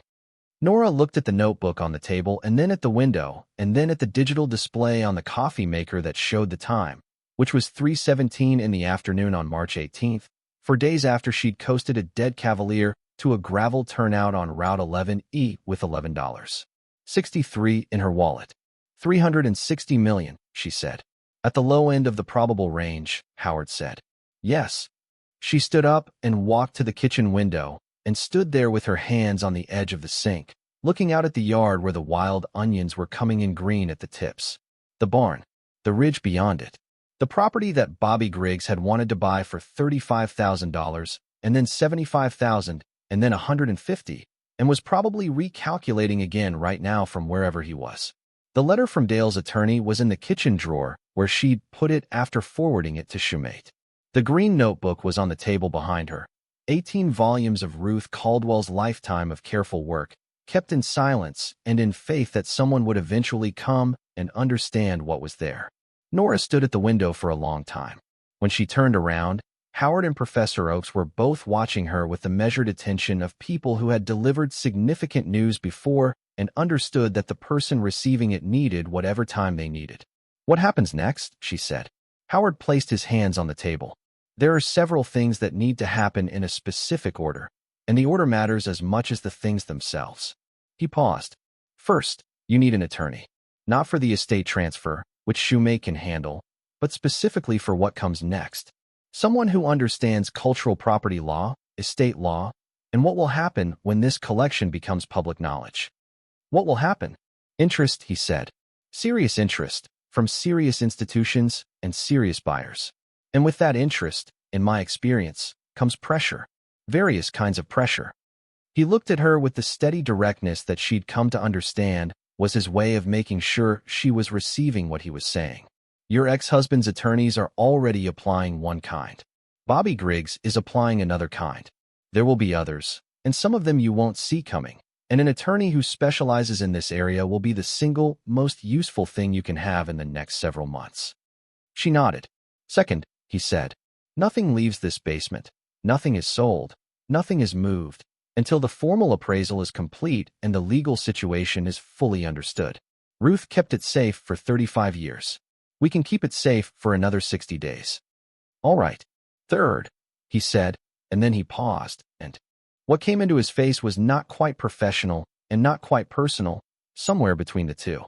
"Your grandmother told me, when I was here in 2019, that she'd spent her whole life keeping what other people had decided wasn't worth keeping. She said it as a matter of fact, the way she said most things. But I've thought about it since." He picked up the green notebook and held it for a moment before setting it back down. "Whatever you decide to do with the collection, I hope you'll remember that she was right. She was right about all of it, and now you know that, and that's not nothing." Nora looked at the notebook on the table and thought about a woman she hadn't known driving a truck through 3 counties in East Tennessee for 40 years, paying pennies for things that everyone else had decided weren't worth keeping, coming home along Caldwell Creek Road in the dark with something under a tarp in the truck bed, unlocking a basement door, adding a crate to a shelf, writing a notation in a green notebook by lamplight, and going to bed without telling anyone. Doing it again the following weekend. Doing it again the weekend after that. For 40 years. "I remember," Nora said. Outside, on Caldwell Creek Road, she could hear a truck slowing as it passed. She didn't go to the window to check whether it was Bobby Griggs. Howard and Professor Oakes left at 6 that evening, taking the green notebook, the provenance files from Cabinet 2, and Clara's documentation materials. They would be back the following week to complete the formal survey. Howard's last instruction before he walked to his car was the same as his first. Nothing leaves the basement. Nothing is moved. No offers accepted. No information released to any party outside this conversation. Shumate had the Dale matter. Howard had the rest. Give it 60 days. She stood at the back door and watched his Volvo disappear down Caldwell Creek Road. $360 million at the low end of the probable range. She walked through the house slowly after they were gone. through the parlor and the dining room and the narrow room with the canvas rack, and she did not see the objects the way she'd seen them on the first night. The 5 canvases in the parlor were not the same canvases they'd been 4 days ago. The organized rows of objects on the dining room cloth were not the same objects. The house was not the same house. Or the house was exactly the same house, and she was not the same person. She went to the kitchen and stood at the window in the dark with the tap running cold, and drank a glass of water and thought about her grandmother. Ruth Caldwell, born 1922, dead in November of 2021 at 99 years old in a house in Granger County that most of the county had written off as the home of an eccentric woman with too many things, who had been working in that house at the thing she was working at, who had never said a word about it to anyone she didn't trust completely, and had trusted very few people completely. Nora thought about what Howard had said. She knew what she had, and she kept it safe, and she waited for you. She hadn't known Nora would come. She'd hoped. She'd written a letter and left a key under a porch step and written a combination in a notebook on a page with the corner folded down, for Nora, when she's ready, and she'd had no way of knowing whether Nora would ever come or whether the estate would be dissolved and the property sold to the first person who offered and the basement door broken open by someone who didn't know what they were looking at. She'd taken that chance. She'd written the letter anyway and trusted the process and died. Nora put down the glass and went to the kitchen table and opened the green notebook to the first page of inventory. She ran her finger down the first column of entries, the careful handwriting, the dates and the descriptions and the storage references, the work of a person who had understood that the work itself was the important thing, regardless of outcome. She thought about the 7 years she'd spent at a table across from Dale Merritt, agreeing, accommodating, reducing the scope of her own life in increments she hadn't noticed adding up. She thought about the morning she'd left Brenda's, the parking lot at 7 in the morning and the $11 in the dead car, and the question of where to go. And she thought about the fact that east had been away and away had been enough information to drive toward, and the car had stopped where it had stopped. Ruth's voice in the letter, I had a good eye. I believed in what I was doing, and I did not stop. She hadn't stopped either. She'd walked 2 miles on a blister and asked a stranger for coffee and opened a letter she'd been carrying for months and gone to see a house she'd never been to. And she'd turned down $35,000 and $75,000 and $150,000 because something in the order of events had told her to turn them down. Maybe that was its own kind of eye. Maybe that was something that got passed down. She walked to Vera's store in the dark, a 20-minute walk each way on Caldwell Creek Road, because she needed to tell someone who would understand, and Vera was the person she trusted most in Harlan Crossing, which said something about how quickly trust could form between two people when one of them needed something and the other gave it without conditions. Vera was closing up when Nora arrived, flipping the sign, pulling the key from the door lock. She looked at Nora in the light from the store window.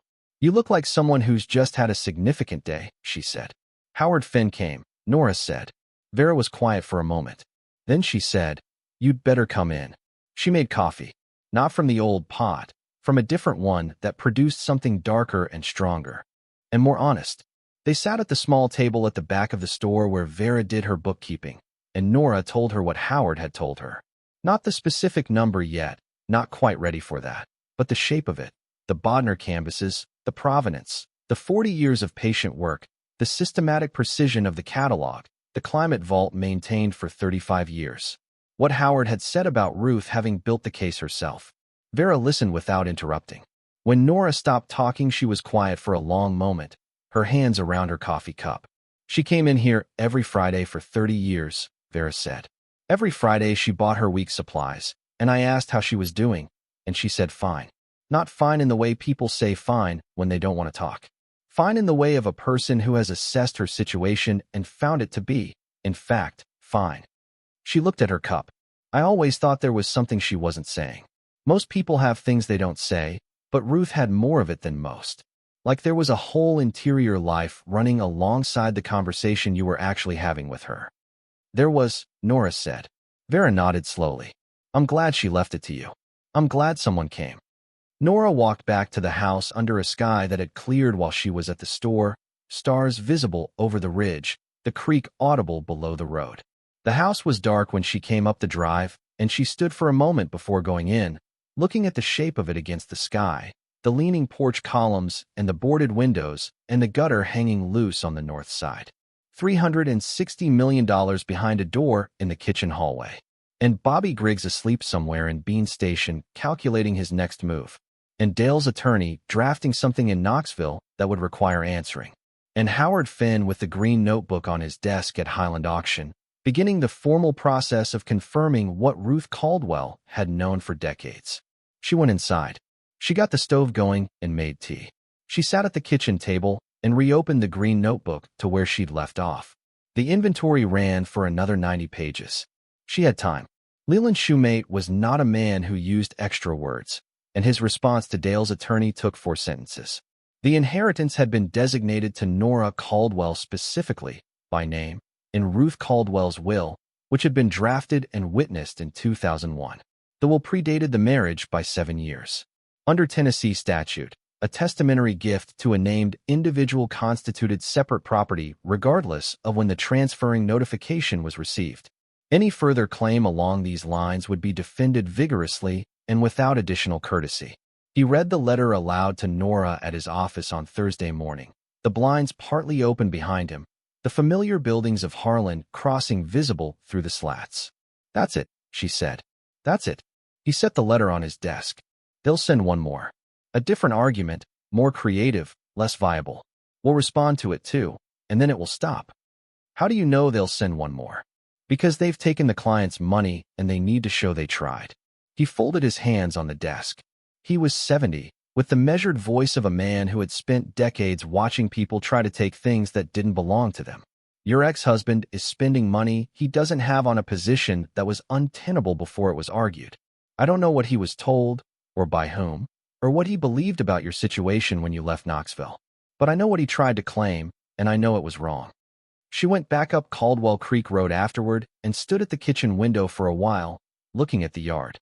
The second letter from Dale's attorneys arrived 11 days later. It was more creative, as Shoemate had predicted, arguing that her failure to disclose the pending inheritance during the divorce discovery process constituted fraudulent concealment, regardless of the specific statutory timing of the testamentary designation. This argument required her to have known what was in the basement, which she hadn't, and to have known about the pending estate transfer, which she'd genuinely forgotten in the chaos of what February had been. But the letter didn't concern itself with those particulars. Letters like that weren't concerned with particulars. They were concerned with leverage. Shoemate responded in 5 sentences and copied the relevant statute and attached a brief summary of the precedent, and in the final sentence requested that all future correspondence be directed through him rather than to Nora directly. 2 weeks after that, there was nothing more from Dale's attorneys.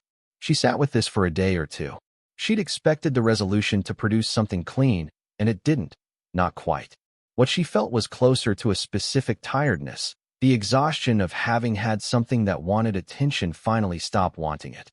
She thought about Dale less than she'd expected to, which told her something she'd been slow to admit, that she'd been investing in the marriage more than its terms actually warranted, both while she was in it and after she left it.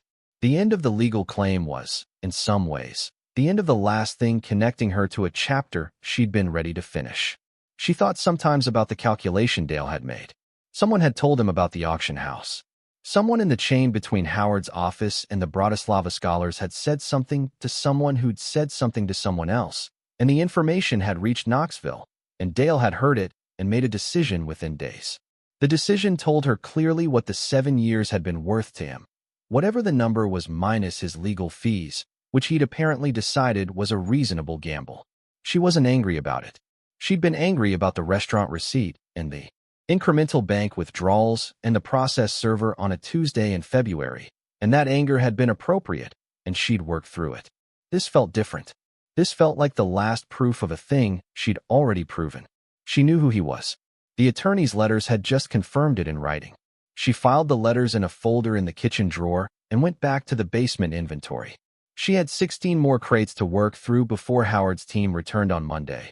And the work had its own momentum now, the particular forward movement of a task that had begun to make sense. She thought sometimes, in those weeks of working through crates and cross-referencing the green notebooks, about what it would have meant if she hadn't come. If the 60-day transfer window had expired.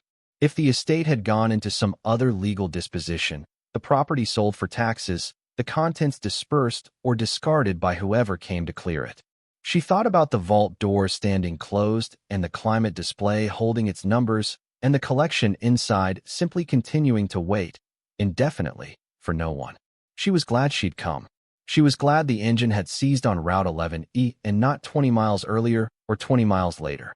She was glad Harlan Crossing had been where it was, and Vera Macon had been behind the counter, and the white envelope had been in her bag.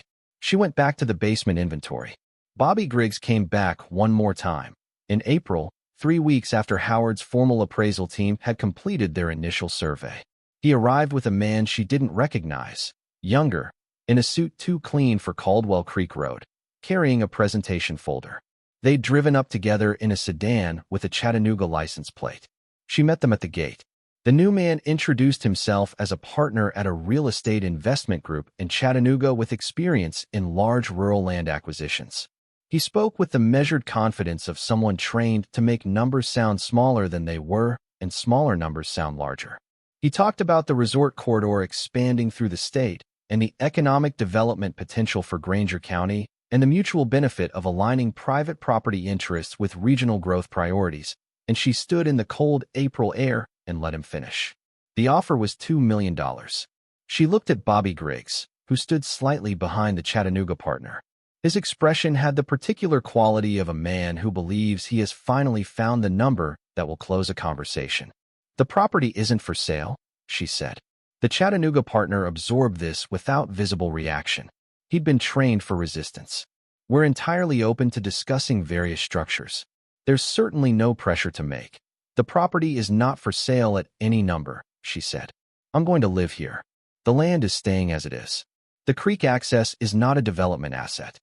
The Chattanooga partner looked at Bobby Griggs.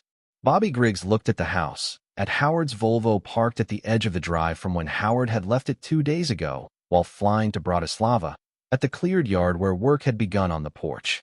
Then he looked back at Nora with the expression of a man who had finally and completely revised his assessment of the situation. "All right," he said. His professional voice was gone. It was just his own voice now, flat, acknowledging what was true. "All right." They drove away. She watched the dust settle on the road after they were gone. She'd thought she might feel something dramatic at this moment, triumph or relief, or at minimum the satisfaction of having won something cleanly. And what she felt instead was simply that it was finished, and she could keep working. Ruth had held this property for decades against the same kind of pressure, through silence and patience, and the absolute refusal to accept a number for something she decided was not for sale. Nora had held it for 6 weeks. It hadn't required heroism. It had required staying in the house and knowing what she had. Vera told her later, in a matter-of-fact way, that Bobby Griggs had been called to account at the Granger County Chamber of Commerce luncheon in May for his approach to the Caldwell property. Someone at the luncheon had said, in front of a room of people, that offering a woman $35,000 for a house full of what turned out to be $380 million worth of documented American history was, at minimum, an embarrassment to the county. Bobby Griggs had apparently accepted this without much argument. He had not been back to Harlan Crossing since. She walked back inside and made tea. The formal appraisal took 7 weeks in total. Howard had brought in 3 additional specialists alongside Professor Oakes. Gerald Pruitt, a historian from the Tennessee State Library who had spent 30 years specializing in antebellum military cartography, a decorative arts expert from Atlanta named Sandra Volpe, who had worked with the High Museum's American Collection for 2 decades, and a specialist from the Smithsonian's Native American Cultural Program, who built upon the 2011 authentication of the Cherokee Collection. Each specialist spent time in the basement.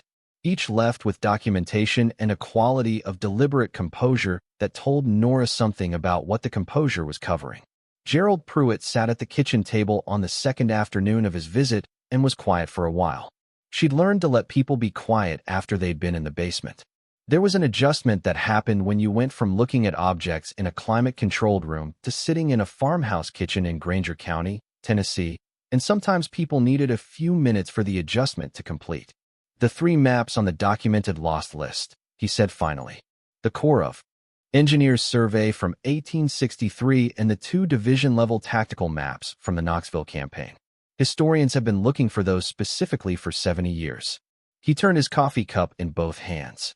Your grandmother found them at an estate sale in Greenville in 1994. She paid $9 for a box lot that included them, along with a set of old curtain rings and a broken mantel clock. He paused. The curtain rings and the clock are in crate 47. She kept everything. Sandra Volpe spent 3 days on the furniture and colonial objects and declared, with the particular precision of a person who makes these declarations professionally and does not make them lightly, that the collection contains 7 pieces she would rank among the finest examples of their type currently outside institutional collections. 3 of those 7 had documentation Ruth had assembled over decades that placed them definitively in specific workshops in specific decades. The Smithsonian specialist, Dr. Alicia Red Cloud, spent time not just with the 2 major Cherokee pieces, but with the full Cherokee section, and told Nora at the end of her visit that the documentation Ruth had assembled for the collection was among the most complete provenance records she'd encountered for Cherokee material from the removal period. She understood the difference between keeping and documenting, Dr. Red Cloud said. A lot of collectors keep things. Not many document the way she did. The final appraisal document from Highland Auction, dated April 28, was 23 pages long and precise in the way of documents that have been checked and rechecked by people who understood the consequences of error. The total assessed value, incorporating all authenticated pieces across all categories, taking into account current market conditions for each type and the specific quality of the provenance documentation, $382 million. Howard called when he sent it. I want to say one thing that's not in the document, he said. In 28 years of this work, I have never seen a private collection of this scope and quality assembled by a single person working alone, without institutional resources, without advisors, without any support structure beyond her own judgment. What your grandmother did in this house was extraordinary. The document describes what it's worth. I wanted to say, separately, what it was. She thanked him and ended the call and sat at the kitchen table and read through the 23 pages twice, beginning to end, and then she folded her hands in her lap and looked at the small painting Ruth had hung on the kitchen wall, the one she'd bought at a rummage sale for 50 cents and kept because she liked it, and she stayed there for a long time. The number was accurate, and it was also, in some way she couldn't fully articulate, beside the point. The market said Ruth had been correct about the objects. What was true was that Ruth had been correct about herself, about her eye and her judgment, and the worth of 40 years of careful work, and she had held that correctness and silence against a steady weight of indifference and dismissal, and the well-meaning condescension of people who thought they were being kind when they were being wrong. $382 million was the world catching up to what Ruth had known since the late 1980s at the latest, and probably long before that. She put the document in the filing cabinet and went to check on the tomatoes, which were in fact coming in, 2 weeks late, but determined. The news didn't arrive as a single announcement. It moved the way news moved through both small places and large ones, in pieces, in versions, some accurate and some not, picking up momentum as it went. The auction house's statement in May used careful professional language and withheld specifics. The Bratislava Institute's confirmation of the Bodner attribution was more specific and included a single photograph of a detail from American Crossing, the central figure's face, which circulated widely in the art press before finding its way into general circulation. The Knoxville paper ran a story in late May with Nora's name and the property address and a brief history of Ruth. The reporter had done actual research. She'd found the county property records and the auction house statement and Dr. Kopecko's paper from the Bratislava Institute, and she'd driven up Caldwell Creek Road and taken a photograph of the house from the public road. The house in the photograph looked like what it was, a farmhouse in Granger County undergoing renovation, porch work visible, the east windows recently reglazed. Vera called the morning the article ran. People are coming into the store, she said. People from town who haven't been in for months. They want to talk about Ruth. What are you telling them? The truth, Vera said, which is that Ruth Caldwell was the most serious person I knew and none of us took her seriously. That was not quite accurate, Nora thought, but it was the version the town needed to tell itself, and she understood why. The story a community told itself after being wrong needed to contain both the acknowledgement of the error and the evidence of having known the person, even imperfectly. Vera had known Ruth. Most of Harlan Crossing had known Ruth. What they'd failed to do was ask the right question, and that was different from not knowing her, and the difference mattered. She went to the diner on a Tuesday in May for breakfast, which she'd been avoiding since March. The avoidance was a habit, and habits needed to be examined. People looked up when she walked in. June behind the counter said, "What'll you have?" and Nora said eggs and coffee, and sat at the counter rather than a table, because sitting at the counter meant she was available for conversation rather than positioned away from it. The woman in the church coat was there with two friends at the window table. She looked at Nora, and Nora looked at her, and the woman said, "I heard about your grandmother's collection." "Yes," Nora said. "I told you to sell to Bobby Griggs. You were trying to be helpful." The woman was quiet for a moment, looking at the table.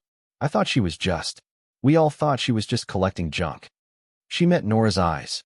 She was the sharpest person any of us knew, and we spent 40 years not knowing it. Nora thought about what to say and decided on honesty. "She knew you didn't know? She didn't hold it against you. She just kept working." It wasn't absolution, but it was the honest version of the conversation, and that seemed like the right thing to offer. Two men at the back table were talking about Ruth in the way men talked about things they'd misjudged, with the specific combination of admiration and embarrassment that came from being wrong about someone in a way that was now public. One of them had helped Ruth carry a crate up the front steps in 2008 without asking what was in it. He told this story 3 times over the next month to different people, Vera reported, and each time the crate got slightly heavier. The proprietor of the hardware store, a man named Harold Parks who was 70 and had lived on the same street as Ruth for 30 years, came to the store while Nora was there on a Wednesday afternoon and said to her, without preamble, "I should have asked her what she was building down there." He said it to Vera as much as to Nora, needing the witness of it. "Ruth told me she was putting in a root cellar, and I said, well, that's sensible, and never asked her another thing about it." He seemed to need to say this out loud. He said, "She was always coming back from those estate sales with something in the truck. I thought she was lonely. That was my explanation for it. I thought she collected things because she was lonely." He shook his head and paid for his hardware and left. Vera watched him go. "The interesting thing," she said to Nora, "is that he's not wrong. She probably was lonely. The two things aren't mutually exclusive." She straightened a display of seed packets on the counter. Ruth was lonely, and she was brilliant, and she worked alone for 40 years, and the loneliness and the brilliance were probably part of the same arrangement. She looked at Nora. "That's not a sad story. That's just a real one." The church changed its reader board in early June. The new message was, "What you overlook is still real." She drove past it 3 times that week, and each time it said the same thing, and she decided not to find out whether it was intentional. Vera told her one more thing. In July, after the formal appraisal document had been filed and the Christie's consignment confirmed, she told her about the morning in November of 2021 when Ruth had died. How Vera had driven up Caldwell Creek Road when nobody had seen Ruth in 3 days, and had found the front door unlocked and Ruth in her bedroom, peacefully, in the way of very old people who had been ready. And how Vera had sat with her for a while before calling anyone, in the particular quiet of a room where someone has just stopped being in it. She'd looked around the room and seen the notebooks on the shelf and the framed photographs and the organized order of everything, and she'd thought, "There's something here I don't understand." "I knew even then," Vera said. "I didn't know what it was, but I knew there was something I wasn't seeing." A pause. "I'm glad it was you who came to see it." The decisions about the collection took nearly 2 months, and Nora made them carefully, with Howard's counsel and her own sense of what was right, which had sharpened considerably over the past months. The pre-Civil War military maps, 16 of the 23, including all 3 from the documented lost list, to the Tennessee State Library and Archives in Nashville. Gerald Pruitt arranged the formal transfer over the course of 3 weeks, handling the paperwork with the concentrated attention of a man receiving something he'd been looking for his entire career. The acquisition was named the Ruth and Caldwell Collection of Military Cartography, and he called Nora when the naming was confirmed to tell her, and his voice had in it the particular quality of a person trying to maintain professional composure while feeling something that made composure difficult. The Cherokee Collection, the 2 major authenticated pieces to the Museum of the Cherokee Nation in Cherokee, North Carolina. Dr. Red Cloud drove up in June to collect them personally, in a museum vehicle, with 2 colleagues to assist with the transport. She and Nora wrapped the pieces together in the materials Howard's team had used for transport, and when the car was loaded and ready to leave, Dr. Red Cloud stood in the driveway for a moment and said, "Ruth kept these safe for 60 years. That matters." The Bodner canvases, to Christie's in New York in September. All four, because the art world needed to see them together before they were dispersed, to understand what Ruth had preserved and how she had preserved it.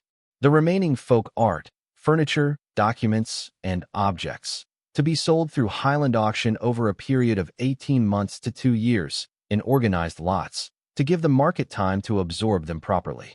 She kept 3 things. The first was the small oil painting on the kitchen wall, 50 cents at a church rummage sale, because Ruth's notation said I liked this one. I always have. The second was the 18 green notebooks. The third was the ceramic mug on the kitchen table, which she used every morning. She also kept the house.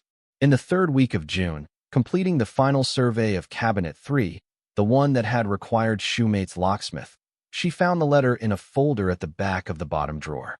The folder was labeled Personal, 1981.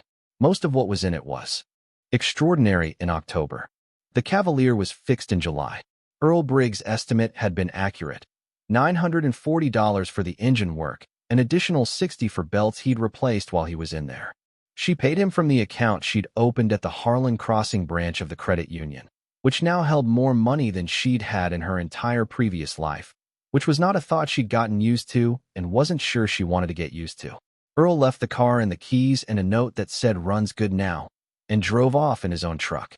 She went to the back porch and stood looking at the Cavalier in the drive. The rust at the wheel wells was the same.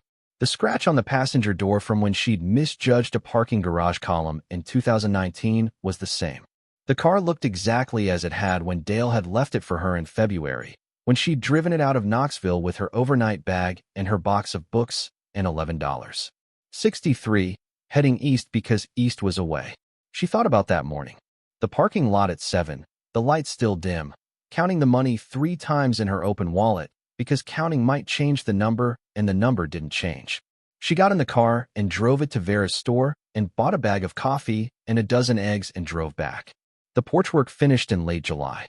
James Fowler replaced 17 boards and sister braced the 2 columns and reattached the gutter on the north side and painted the whole face of it in a white that was close to but not identical to the original white, which was, he explained, unavoidable, because the original white had been in the house for 130 years. She told him the slightly different white was fine. The east windows came next.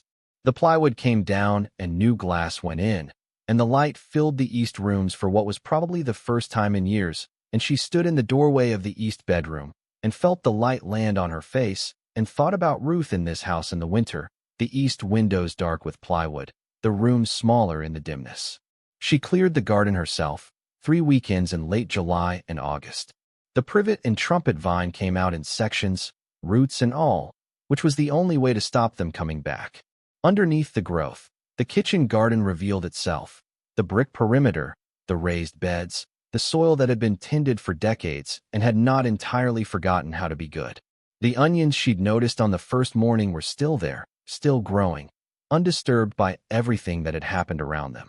She planted tomatoes in August, late, but she planted them.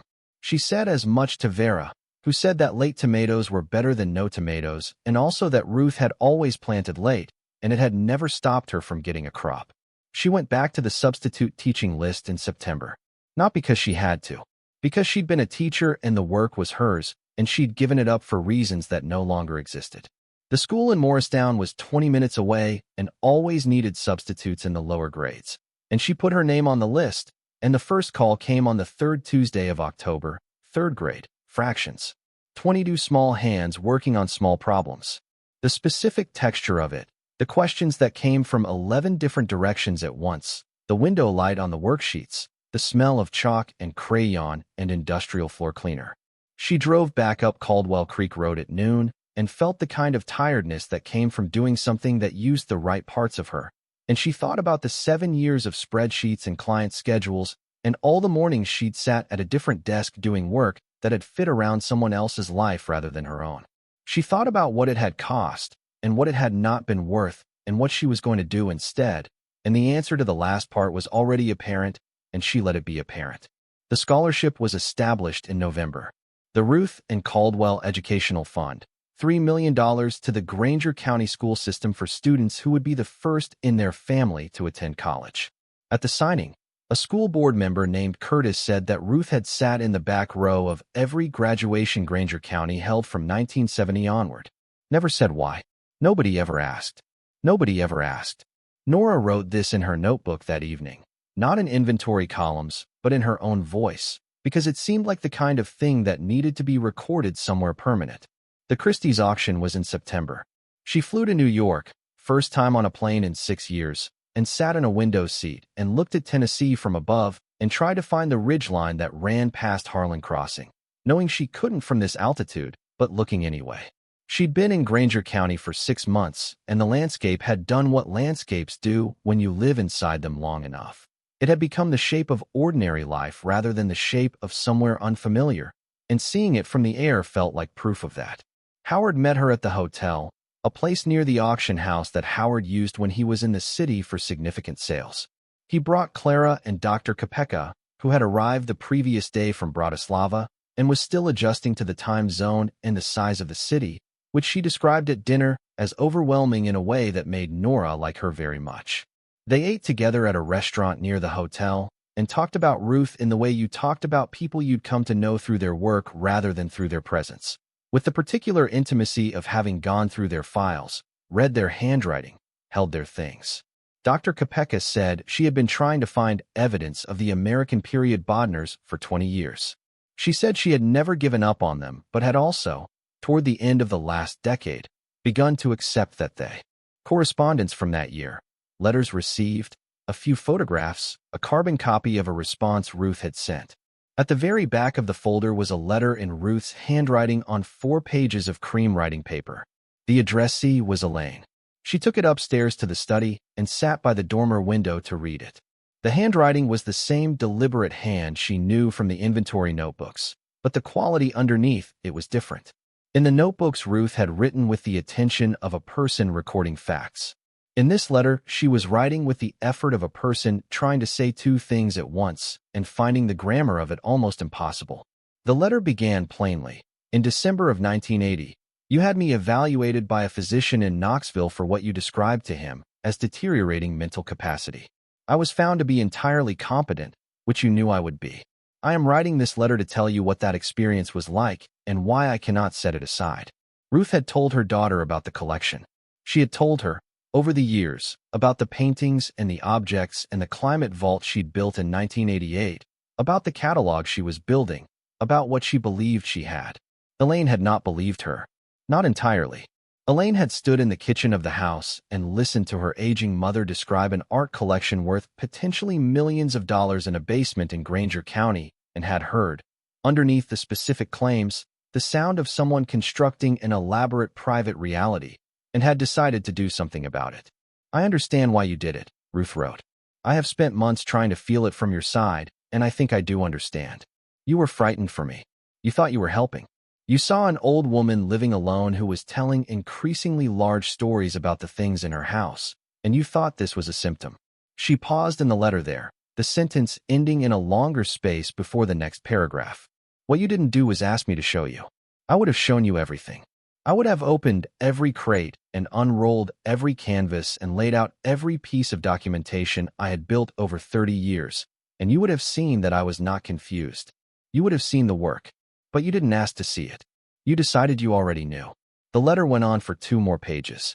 It moved through what the falling out had felt like, not as accusation but as description, the way Ruth described everything, specifically, with an eye for the detail that carried the weight of the larger thing. She described the physician's visit. She described Elaine's face in the kitchen while the physician asked his questions. She described what it felt like to be measured for competence by a stranger while her daughter watched. And then, near the end, Ruth wrote, I don't know how to hold both things at once. That I understand what you did and that I cannot move past it. Maybe all estrangement is this. 2 things that are both true refusing to exist in the same sentence. I have written this letter to try to find the sentence that holds them both. I haven't found it. That's why I'm not sending this. Nora set the letter on her knee and looked out the dormer window at the ridge, The October color coming into the trees, gold and rust, and the particular bronze of the oak leaves before they fell. She thought about her mother, who was 73, who had been right that something was wrong in the house in 1980 and wrong about what was wrong, who had grown up as the daughter of a woman with an enormous secret, in a house full of things she hadn't been allowed to understand, and had made the decision she'd made with what she knew, which was incomplete because Ruth had kept it incomplete. She thought about the shape of it. A woman who had assembled the greatest evidence of her life's work in a locked basement and shown it to almost no one, who had tried, late, to tell her own daughter, and had been heard as a woman losing her grip, who had written this letter to say I would have shown you everything, and then hadn't sent it, who had put it in a locked cabinet where it would wait. The letter had been waiting 42 years.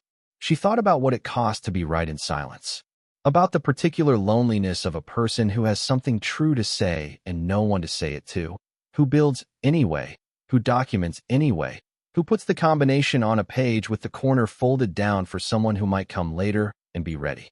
She thought about the 23 notebooks on the shelf behind her and the 40 years of inventory they contained and what it had meant to accumulate that record without any audience, without any confirmation, with only her own judgment to go on. Ruth had trusted her own judgment. She had trusted it more than she trusted anyone else's. And for 40 years that had been the right call, and she'd died knowing it. And now the world knew it too. Nora folded the letter and put it back in the folder. Then she took out her phone and called her mother. The call was long and not easy, and she didn't tell her everything that first night, because some things needed to be said in the house, with the notebooks on the table and the painting on the wall, and the cold air off the ridge coming through the window she'd taken to leaving cracked when she made tea. She told her enough. She told her the shape of it. She told her about the letter in the locked cabinet and said that she thought her mother should read it in person, here, where it had been written. Elaine was quiet for a long time after Nora stopped talking. She was right all along, Elaine said finally. All those years. Yes. I should have asked to see it. You didn't know what you were asking not to see, Nora said. There's a difference. Another silence, the kind that held more than words could quite contain. Then, can I come? Can I come and see the house? Yes, Nora said. Come in the fall. The ridges might not exist, that the references in Kovacs' letters might describe canvases that had been destroyed or lost rather than hidden. She had published a paper saying as much in 2019, cautiously phrased, leaving room for revision. I will have to write a correction, she said, and she smiled at the phrase in a way that told Nora it would be the most welcome correction of her career. The auction room the next morning was full, not packed in the way of a sold-out concert, but full in the way of rooms where the people present understand they are witnessing something that will be referred to afterward. Scholars, buyers, representatives from major institutions, journalists in the back rows. The 4 Bodner canvases were the centerpiece of the session, and before they went up, a presentation. The Providence history, the survival story, the climate vault in Granger County, the 18 green notebooks. Dr. Kopeka had prepared a scholarly statement. Howard had contributed a summary of the appraisal. Nora had declined to say anything, because she thought the paintings said what needed to be said. Family, 1949 opened at $12 million and moved quickly, $38 million. American Crossing, 1951, $41 million. Winter, Tennessee, 1953, $33 million. Then the fourth one, the 1956 abstract. The one Dr. Kopeka had written about, the one that had been on a wall in Anton Kovacs' apartment in Knoxville and had then been in Ruth Caldwell's basement for 60 years and was now in a climate-controlled case in a New York auction house, and the room that knew it existed was much larger than the room had been this time last year. The bidding opened at $30 million. It moved. She sat very still. Howard was making small marks in his notebook. Clara had stopped making marks. Dr. Kopeka pressed her hands flat on her thighs and watched. 50 million. 60. 70.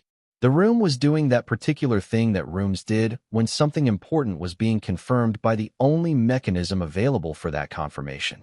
The willingness of serious people to keep paying. $89 million. The hammer came down. The room was quiet for the fraction of a second between the hammer and the absorbing of the number. Then it was not quiet. Dr. Kopeka pressed her hands together and looked at the floor. Howard looked at the figure in his notebook and then at Nora. $201 million for the 4, he said. against the previous record of 44 million. She nodded. She was thinking about Ruth on Caldwell Creek Road, putting 4 canvas tubes in vertical racks in a climate-controlled basement while the art world went about its business of not knowing they were there. Doing it carefully, numbering them, writing them into the inventory, living the rest of her life in the house above them, and saying nothing to anyone. The room was applauding. She sat in her seat and let the sound wash past her the way the sound of the creek washed past the house. Constant, real, belonging to the world outside herself. Howard flew back to Knoxville the next day. Dr. Kopeka flew back to Bratislava, carrying with her the photographs and the provenance copies and the corrections to the paper she'd have to write, which she described at breakfast as the most welcome correction of her career. Nora spent one more day in the city, walking, eating at a diner near the hotel, watching the way people moved through streets that had no interest in any particular individual situation. She thought about Ruth, who had spent decades in a county where everyone knew her and no one knew what she was doing. She thought about the particular quality of that arrangement, known as an eccentric, known as a pack rat, known as the old woman on Caldwell Creek Road with too much stuff, and meanwhile building something that would outlast everything anyone around her would ever build. She thought about the 40 years of Friday mornings in Vera's store and the friendly small talk and the careful ordinary face Ruth had kept on everything, and the vault below the house ticking along at 68 degrees Fahrenheit. She thought that Ruth had probably found it funny, in a private way. The humor of a person who is right about something no one will look at long enough to confirm. She flew home. October came back to Harlan Crossing with color on the ridges, and the creek cold and fast, and the light in the late afternoons doing the particular thing that October light did in this part of the world, coming in low and sideways, and making even ordinary things seem specific and well-defined. She drove home from Morristown on a Thursday in the Cavalier, windows cracked, radio off, the road turning familiar the way roads did when you had traveled them enough times that they stopped requiring attention.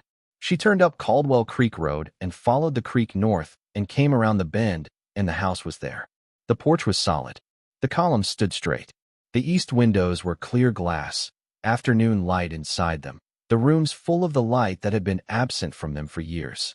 The garden along the south face was cut back for winter now, the brick perimeter clean and visible, the soil ready for spring.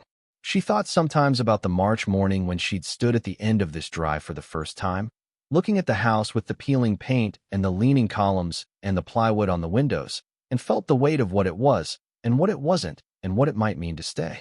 Bobby Griggs had been around the corner with his clipboard. She'd had $11.63 in her wallet and a checking account with $38 in it, and a dead car 2 miles down Route 11E. She thought about standing at the combination lock in the pantry hallway and dialing 8 digits in the dark. She thought about the air that came through when the door opened, cool and dry and different, the air of something that had been protected for a very long time and was finally being let out. She parked and went inside and made tea and sat at the kitchen table. The painting Ruth had liked hung on the wall. The ceramic mug was in her hands. Through the window, the kitchen garden waited in its cleared bed, the old brick perimeter that Ruth had laid herself sometime in the decades when she was doing all the things she did without telling anyone. Her mother was coming in 2 weeks. The bedroom at the top of the stairs was ready, clean sheets, Ruth's quilt on the bed. Nora had found the quilt in the linen closet and unfolded it and recognized in it the same quality she'd come to recognize in everything Ruth had kept, made to last, made with attention, made for someone. She opened the green notebook, the last of the 18. She turned past Ruth's final inventory entry, dated August 2021, 3 months before she died, and she looked at the blank pages that came after. She'd been looking at these pages since June, going back to them the way you went back to a sentence that wasn't finished, feeling the weight of what they were asking. She picked up the pen from the cup on the table. She wrote the date at the top of the first blank page, October, and the year. Then she wrote, "This collection was assembled by Ruth and Caldwell of Harlan Crossing, Tennessee, over a period of 40 years, alone, without assistance, without recognition, and without anyone's knowledge. The record of that work is in the 17 notebooks preceding this one. What follows is the record of what happened when someone finally came." She stopped and looked at what she'd written. It was not inventory language. It was not Ruth's language. It was her own, and it was right, and she kept going. She wrote about the car stopping on Route 11E. She wrote about the walk to Harlan Crossing in wrong shoes with a blister forming. She wrote about the white envelope in the glove box that she'd carried for months without opening, and about Vera Macon's store and the old coffee and the stool by the counter. She wrote about the first sight of the house around the bend in Caldwell Creek Road, the leaning columns and the plywood windows and the year of light missing from the east side. She wrote about the basement door, about the cool air and the steady light and the numbered crates in their rows, about Howard Finn standing at the bottom of the stairs turning slowly, about 4 tubes in a vertical rack labeled in Ruth's handwriting, and a canvas unrolled on concrete, and a man who'd spent 28 years appraising things holding himself still and careful in the way of people who have just understood what they're looking at. She wrote about Bobby Griggs and his $35,000, and his 75, and his 150, and the look on his face when he finally said all right. She wrote about Dale's attorneys and Shoemate's 4 sentences. She wrote about Gerald Pruitt sitting at the kitchen table after the military maps, quiet, needing a moment to adjust.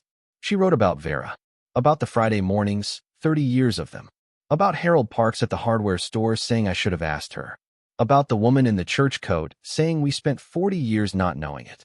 She wrote about the garden, about the wild onions she'd noticed on the first morning, coming in green at the tips, growing undisturbed under the years of overgrowth, unconcerned with what anyone thought of them. She wrote about the letter in the locked cabinet, and about what it said, and about 2 true things refusing to exist in the same sentence. About the phone call to her mother and her mother saying she was right all along. And she wrote about Ruth herself, who had never been in this room while Nora was in it, but who was present anyway in everything that was here, the painting on the wall, the mug on the table, the notebooks on the shelf behind the desk on the 3rd floor, the digital display still reading 68 degrees Fahrenheit in the basement below. Ruth, who had spent 40 years being correct in silence, who had built a record of that correctness in careful handwriting because she understood that the work was the work and it needed to be done regardless of whether anyone was watching, who had left a combination on a page with the corner folded down. For Nora, when she's ready, she wrote until the light was entirely gone from the ridge. She was still at the table when her phone buzzed. Her mother, a brief message saying she'd booked her flights. She'd arrive in 2 weeks. She wanted to see the house. She wanted to see where Ruth had lived. Nora set the phone down and looked at the painting on the wall, the colors warm in the lamplight, a thing Ruth had kept for no reason except that she liked it. She said, out loud, to the kitchen, to the house, to Ruth wherever Ruth was, you were right. She turned to the next blank page. The house held its particular quiet, settled and inhabited, the quiet of a place that has been lived in long enough to know the difference between a person leaving and a person staying. The creek ran outside the window, fast and cold. The vault was locked below. The lamp was burning. The notebook was open. She kept writing. She was still writing when the house settled once around her, the old wood acknowledging the October night. And she kept going past that too, because the work was hers now and she had not finished, and the notebook had room, and she was here. Stories like this remind us that starting over is terrifying, but it is always possible. If you or someone you love is facing a total reset right now, whether from a divorce, a loss, or a financial disaster, you need a plan.